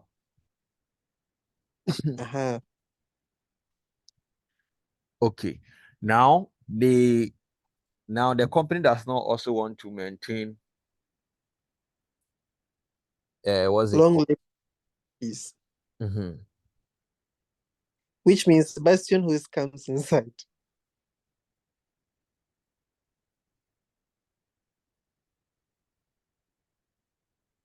Because Sebastian host be the like the I gave it a name. I forget the name. I think you know. As I learn version host, I give him the name. I forget. Like it deflects. Ah, I forget this thing. Okay, so if we use Bastion host, so it means the SSH keys will be on the Bastion host, right? Mm-hmm. But then we'll still have to SSH through the Bastion host to the EC2 instance itself. You understand? So we'll still need an SSH key. But but it's not long lived. It's not long lived. That's the question. Will it be Attach it to long the lived? passing host as and when. It won't be on the. Normally it's not the passing host. So you add it when you are the passing host. If you add two keys, one for the instance and one for the passing, It's that true, would it's be how true, you it's can true. take So them. yes, we call it is it in the say it's a pass through, so then they and agent forwarded. Something like that. So I think it changes every single time you try to access it, right? Or something like that. No, the key, they change. The SSH for the Bastion host, no, they change every single time. No. The SSH key be SSH key. They change. The key no they change, but anytime you want connection for attach them. Yeah, so anytime, no, the key be the same thing, right? But anytime you don't want do that forward through or pass through connection to the EC2 instance itself, if you attach that key, you understand? So it's like the key is not on the instance always. The key is not on the EC2 instance that you are trying to connect to. So if it's your local machine, then the key is on your local machine. So anytime you would want to SSH through the Bastion host, if you are using a PuTTY, then you have to add the two keys to the PuTTY agent. That's the pageant before you are able to connect to it. You understand? So normally when you are connecting through the Bastion host, you not call the key pair. You just do SSH you just do SSH and then the IP address of the instance, and then you are through, right? If you are not using PuTTY and you are using your normal terminal, it's the same thing. You first call the key, and then now you just do SSH into the EC2 instance without calling the SSH key. So from what the question says, the company does not want to maintain long-lived SSH keys. Right. We could take the or phrase out. That means SSH keys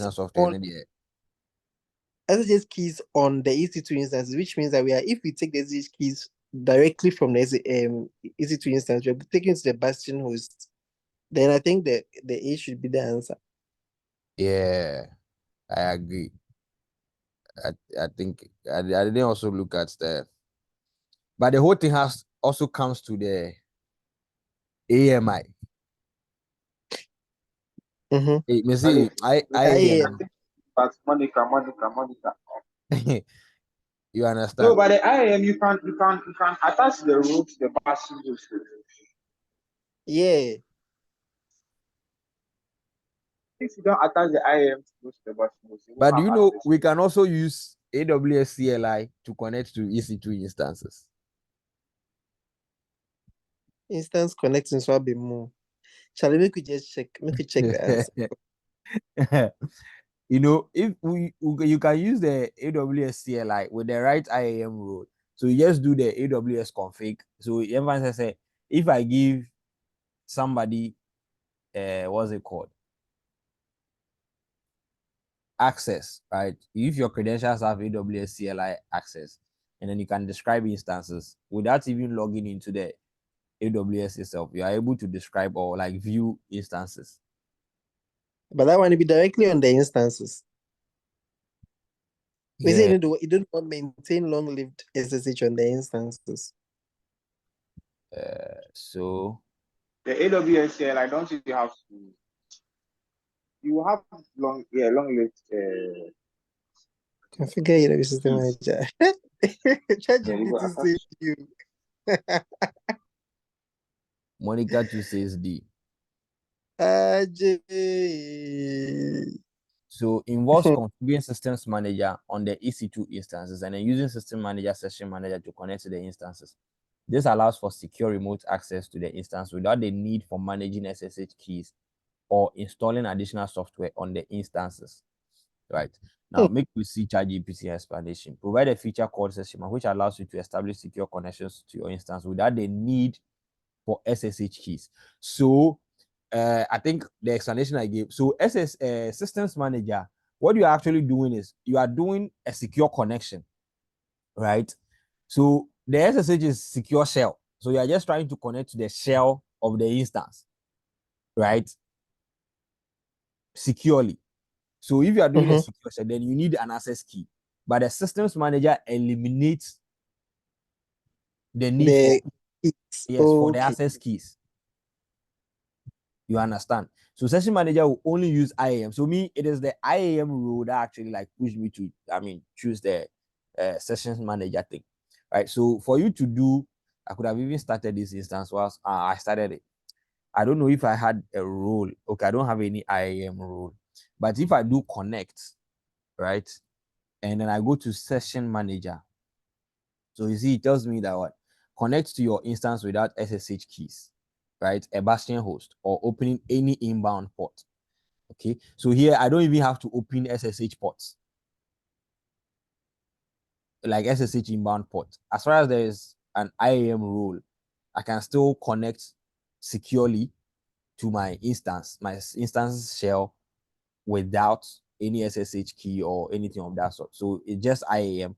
So if I have an instance role, then I should be able to connect to my instance, just like I would have done through SSH. Because when you do SSH, you are only connecting to the terminal of your EC2 instance, the shell of your EC2 instance, and then systems manager.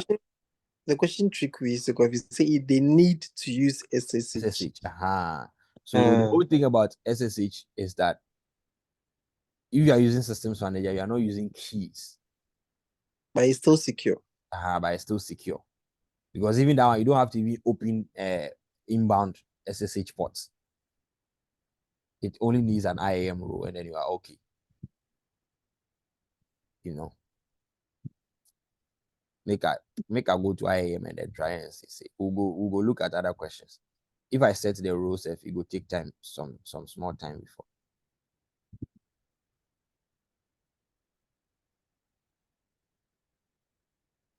I'm hoping that rule that I created is there. I feel do one for the EC2 instance there.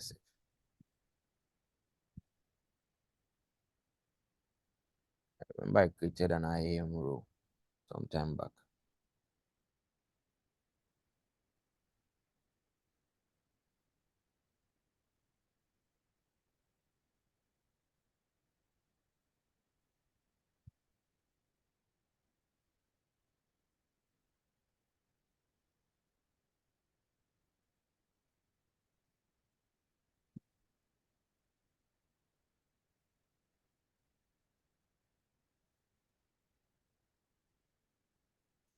Okay, so I select this, I go to actions, security, modify IAM rule.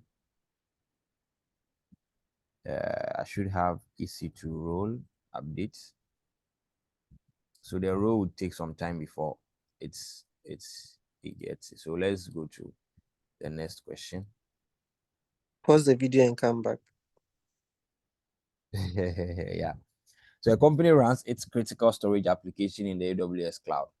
The application uses Amazon S3 in two AWS regions. The company wants the application to send remote user data to the nearest S3 bucket with no public network congestion. The company also wants the application to fail over with the least amount of management of Amazon S3. Which solution will meet these requirements? The company wants the application to fail over with the least amount of management of S3. Implement an active-active between the two regions. Configure the application to use the regional S3 endpoint closest to the user. Use an active-passive configuration with S3 multi-region access point. Create a global endpoint for each of the regions. 3. C. Send user data to the regional S3 endpoint closest to the user. Configure an S3 cross-account replication rule to keep the bucket synchronized. Send user data to the original S3 endpoint closest to the user. Configure an S3. Set up an S3 multi-region access point in active-active configuration with a single global endpoint. Configure S3 cross-region replication. So the company wants the application to send remote user data to the nearest S3 bucket with no public network congestion. So if we don't want a public congestion, then we need an endpoint, right? We need an endpoint. Now, the company also wants the application to fail over with the least amount of management. So we need a cross-region replication as well. And then want the application to the nearest S3 bucket. So we look at original endpoints closest to the user. Set up to use multi-region access point. I think D doesn't cut it for me.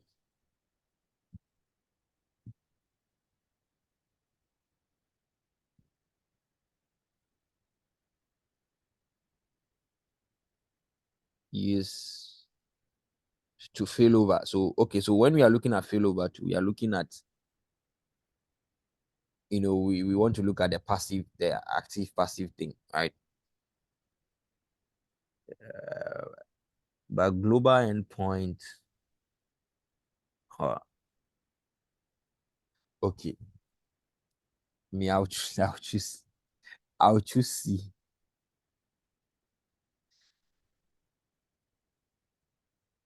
Okay, Judy. So Judith is asking about the previous question. What about Instance Connect? Yeah, so for Instance Connect you don't need the key, right? But you have to open an SSH port.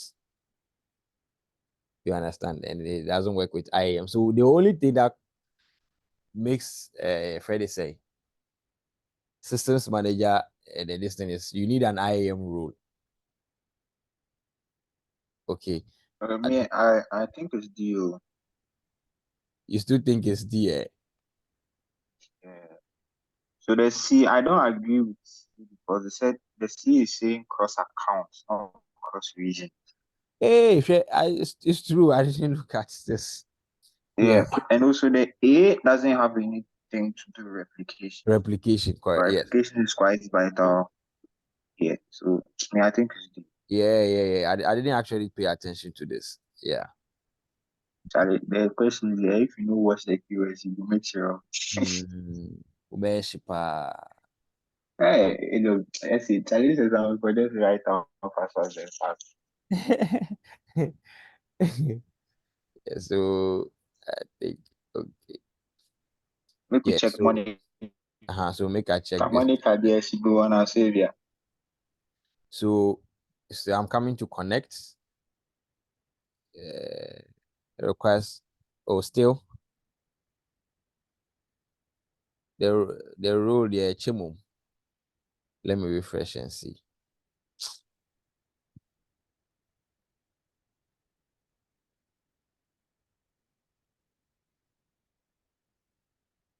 The AM rule, okay.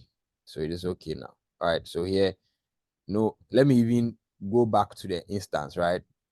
And then turn off the SSH ports. Don't disgrace me. So I'm going to remove the inbound rule for SSH. Okay. So security.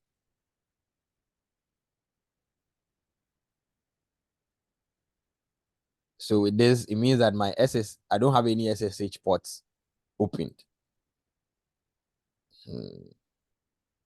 You won't prove say the SSH manager will work without the SSH.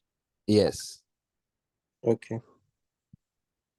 Okay, so I removed the SSH save rule.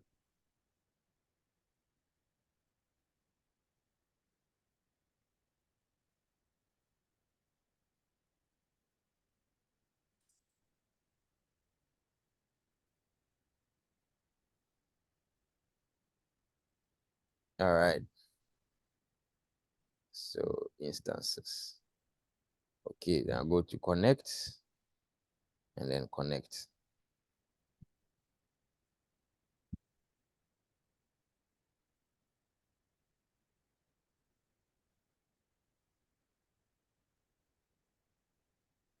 Whilst this thing is connecting, let's also look out for the answer for this. So I'll go to chip pt, paste here.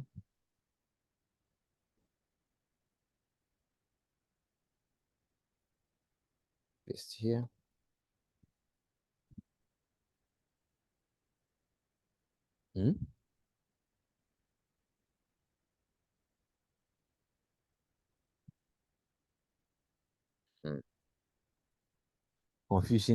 Confusion has come. So ChatGPT says B, use an active passive configuration with multi-region access point. Create a global endpoint for each. So what's the explanation? It utilizes S3 multi-region access point, allowing you to use a single DNS name, okay, to access multiple S3 buckets in different AWS regions. With this setup, you can create a global endpoint for each of the AWS regions where your S3 buckets are located. The active passive configuration ensures that traffic is directed to the active region where data is being written. In the event of a failure or other reasons for failover, the traffic can be redirected to the passive region with minimal management effort. This solution provides low latency access to the nearest S3 bucket, and the failover is achieved by leveraging multi-region access points, which simplifies the failover process. Option A involves active-active, which might introduce complexities in terms of synchronization and data. C suggests using cross-account replication, but this is not necessary for yes. Now, multi-region access point, that is D, with a single global endpoint in an active-active configuration may not provide a desired failover.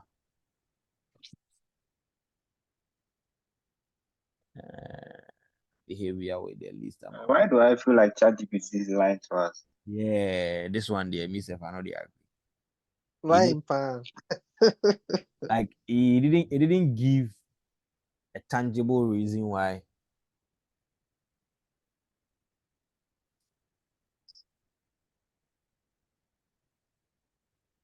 Me, the B choose self-way bust my brain because right from the DNS data. Yeah. Make I still choose B. Okay, I will do something. Let me create another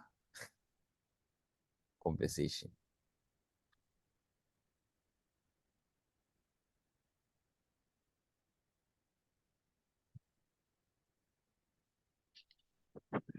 ChatGPT, that's our break. It chose D this time around. Give it two different answers at the same time. It's sense to do against it. What he also said A involves implementing an active-active design between the two regions and configuring the application to use the regional S3 endpoint process to the user. This setup allows the application to send the data to the nearest S3 bucket with no public network congestion. And in case of failover, it can seamlessly switch the other AWS region without much management of S3. Yanko Google.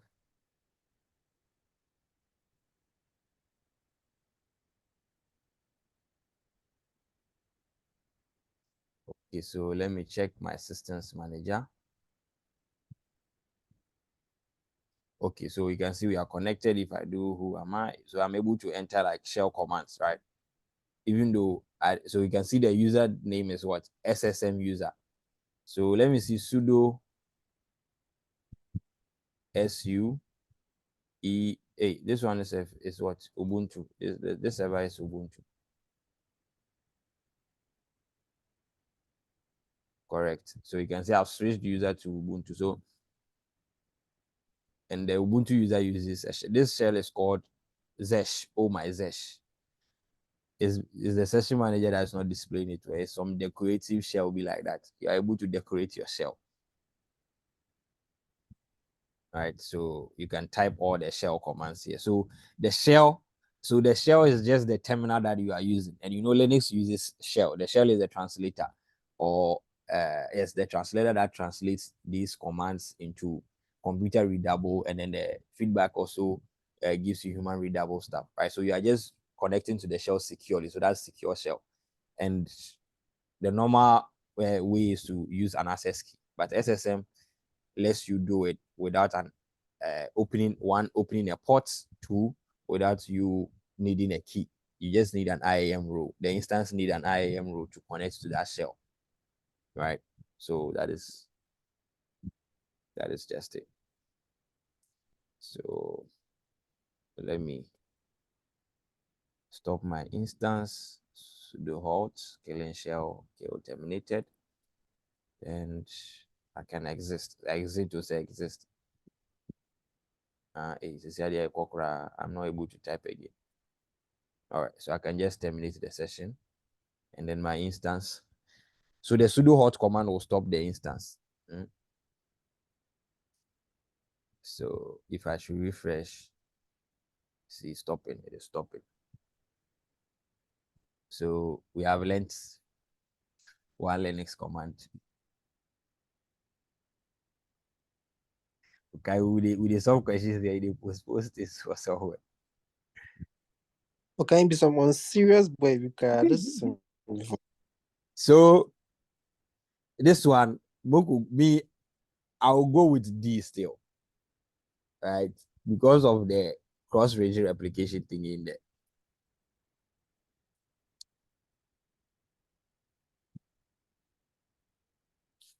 Let me half of my brain bed. Masa, they use robot AI. Why they talk they talk like robots? Okay, Charlie, I go leave this question. Who tell you that it was true? Everybody go do your research. They choose that, but me, I'll go with D. If you Google then what be that? We can go to Google.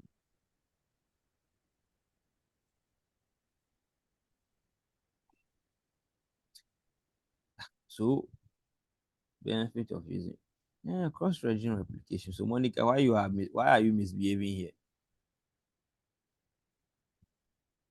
All right. So, a company is building the application.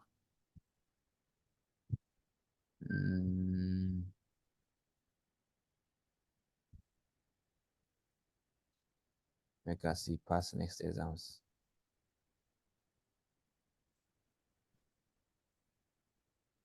Make her go to see AI powered.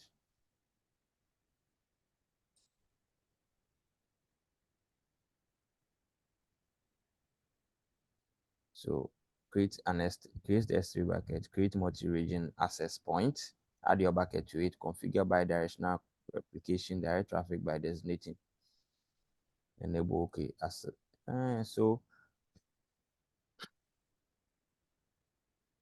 So D has all these, right? A multi-region access point, an active configuration with a single global endpoint, and then you configure S3 cross-region replication. You know, with S3, active, passive, they are still active. because it's a bucket. That stuff and in there. You are charged for the storage that you are using.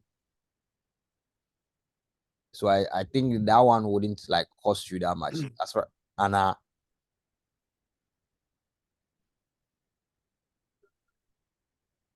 because for S3, you are charged for the storage that you are using, and nothing else.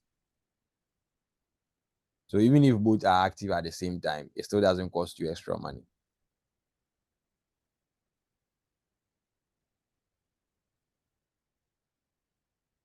So me, I'll stick with D anyway. Make I check the charts. Message be on by. All right. So a company runs Charlie 12 NAC. Question 10, then we'll close. A company runs an application that uses Amazon RDS for Postgres. The application receives traffic only on weekdays during business hours. The company wants to optimize costs and reduce operational overhead based on this usage. Which solution will meet these requirements? Only on weekdays during business hours. The company wants to optimize costs and reduce operational overhead. RDS for Postgres. So use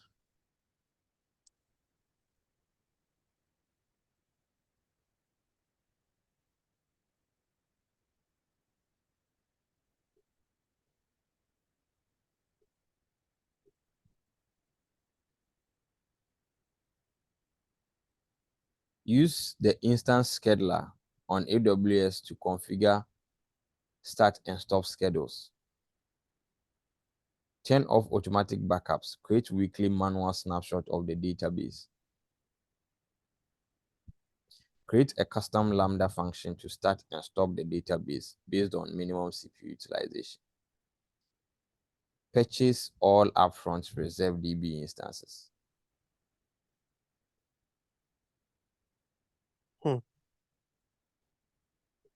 Wait, this one doesn't make sense.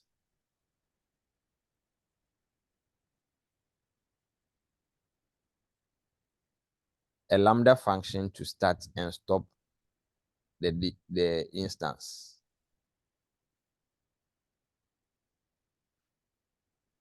Based on minimum CPU utilization.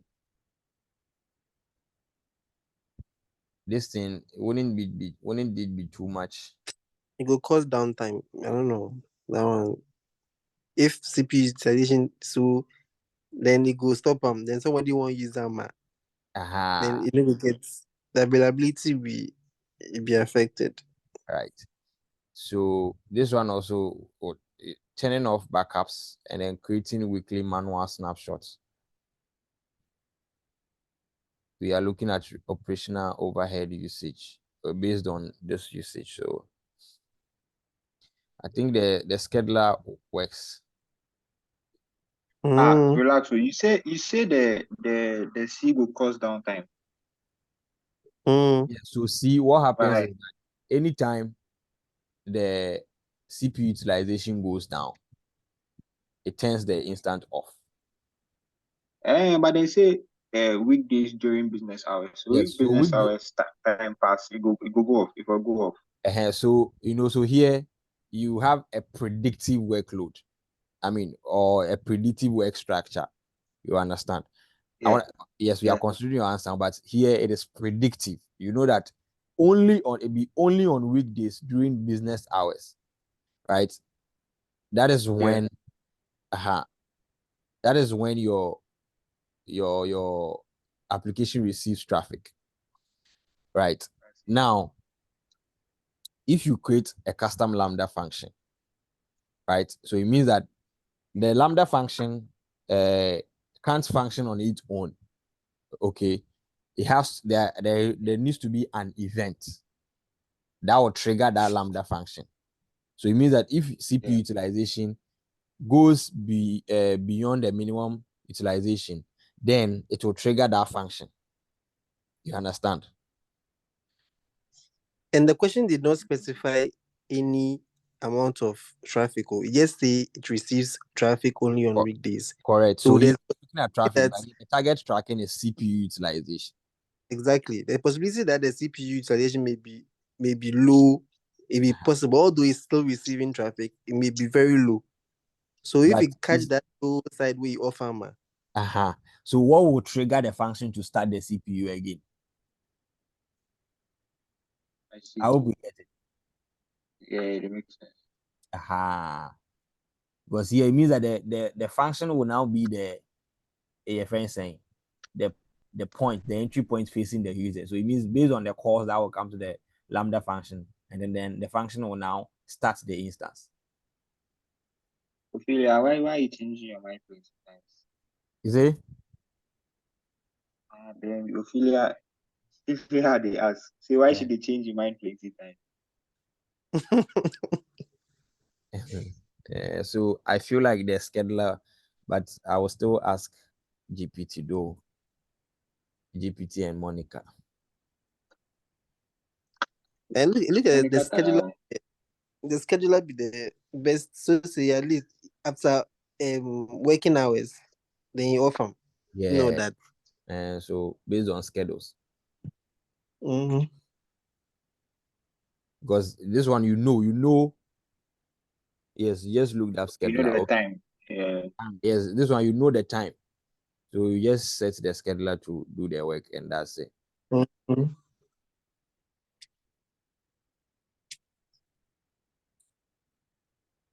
The way this thing, you check like the person, you use some picture to text thing where you convert the questions to text to. And yeah, so some is that? So you make a text no be correct. An entertainment company is using Amazon DynamoDB to store media metadata. The application is read sensitive and experiencing delays. I mean, this one there, it be cocoa. The company does not have staff to handle additional operational overhead and needs to improve the performance efficiency of DynamoDB without reconfiguring the application. What should the solutions architect recommend to meet this requirement?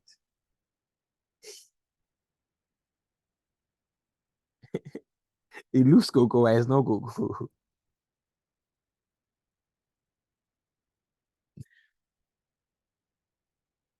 So it's read sensitive and it's experiencing delays. So what do you use?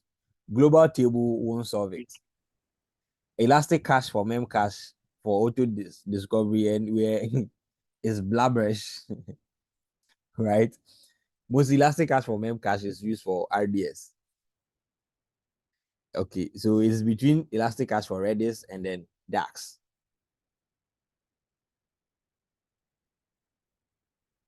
I'll go for DAX though.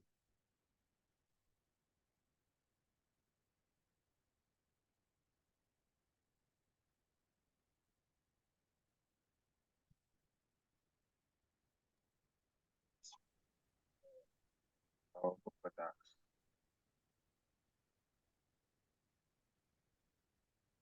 Okay, Sita went for A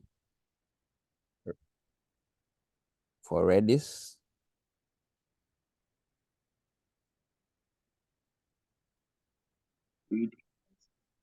Be dark. If it's read Yes. intensive and experiencing delays, So it's DAX will make it faster. Yeah, man. So it's DAX because I think DAX is even the in-memory something for DynamoDB. It's a fully managed, highly available in-memory cache for Amazon DynamoDB. So it provides caching layer to accelerate read performance of DynamoDB tables by serving frequently accessed data from in-memory caches. That helps to reduce the response times of eventually consistent read workloads and can be used to offload traffic from the DynamoDB tables, thereby improving the overall application, blah, blah, blah. Okay, so I'll search for Redis for the benefit of... Today, Sita and fire day off. Somebody pour water for top. for the benefit of SITA. And we'll know the difference.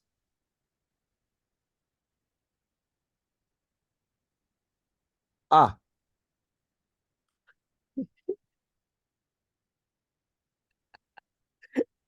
Presidency, what that? Yeah. Ah, what language is this? Let's catch Paredes as un servicio de cat Masa. on Paranomia. Check the more than the entire AI holding your brain. I say almost systems then restart. How about 12? Okay, so I changed the response to English. My idea was Spanish. That be automatic, so check like Be Spanish.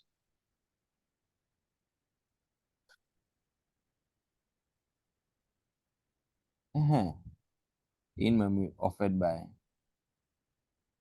Redis clusters, an open source in-memory database. Okay, so Redis is more or less like a database, but it's an in-memory cache database for its own self. So this service is highly scalable and can be used to support applications that require high availability. Oh, you see. So this one is DAX. It's DAX. Taxi be here, A company wants to create a mobile app that allows users to stream low motion video clips on their mobile devices. Currently, the app captures video clips and uploads the video clips in raw formats into an Amazon S3 bucket. The app retrieves these video clips directly. Okay, I've stopped my instance. The app retrieves Isaac, yeah. but you finish and then share the link. At the fallout. No, this will be the last question. You sleep, sir. Now you wake up. Now you say what? Yeah, sleep. What tell us sleep? This will be the last question, then we'll go. Yes. And almost like more. Currently, the app captures video clips and uploads the video clips in raw format into S3 bucket. The app retrieves these video clips directly from S3 bucket. However, the videos are large in their raw format. Users are experiencing issues with buffering and playback on mobile devices. The company wants to implement solutions to maximize performance and scalability of the app while minimizing operational overhead. Operational excellence. Which combination of solutions will meet these requirements? Select two. This one there. Auto scaling in and frame. Right? This is the labs that we did. So use transcoder, right, to convert the video files to more appropriate formats, and then deploy Amazon CloudFront for content delivery. Do you all agree? Yeah. This one there is Dito. Because data sync, I don't know, to replicate the video across AWS region. Data sync is actually even for on-prem. Yes, on-prem and then cloud storage, right? Yeah. So you have a data sync agent here and then I don't see what they do for you. And we are almost say AWS will not trick you. It's said to replicate the video files across AWS regions in other S3 buckets. Can you imagine? This one no be trick.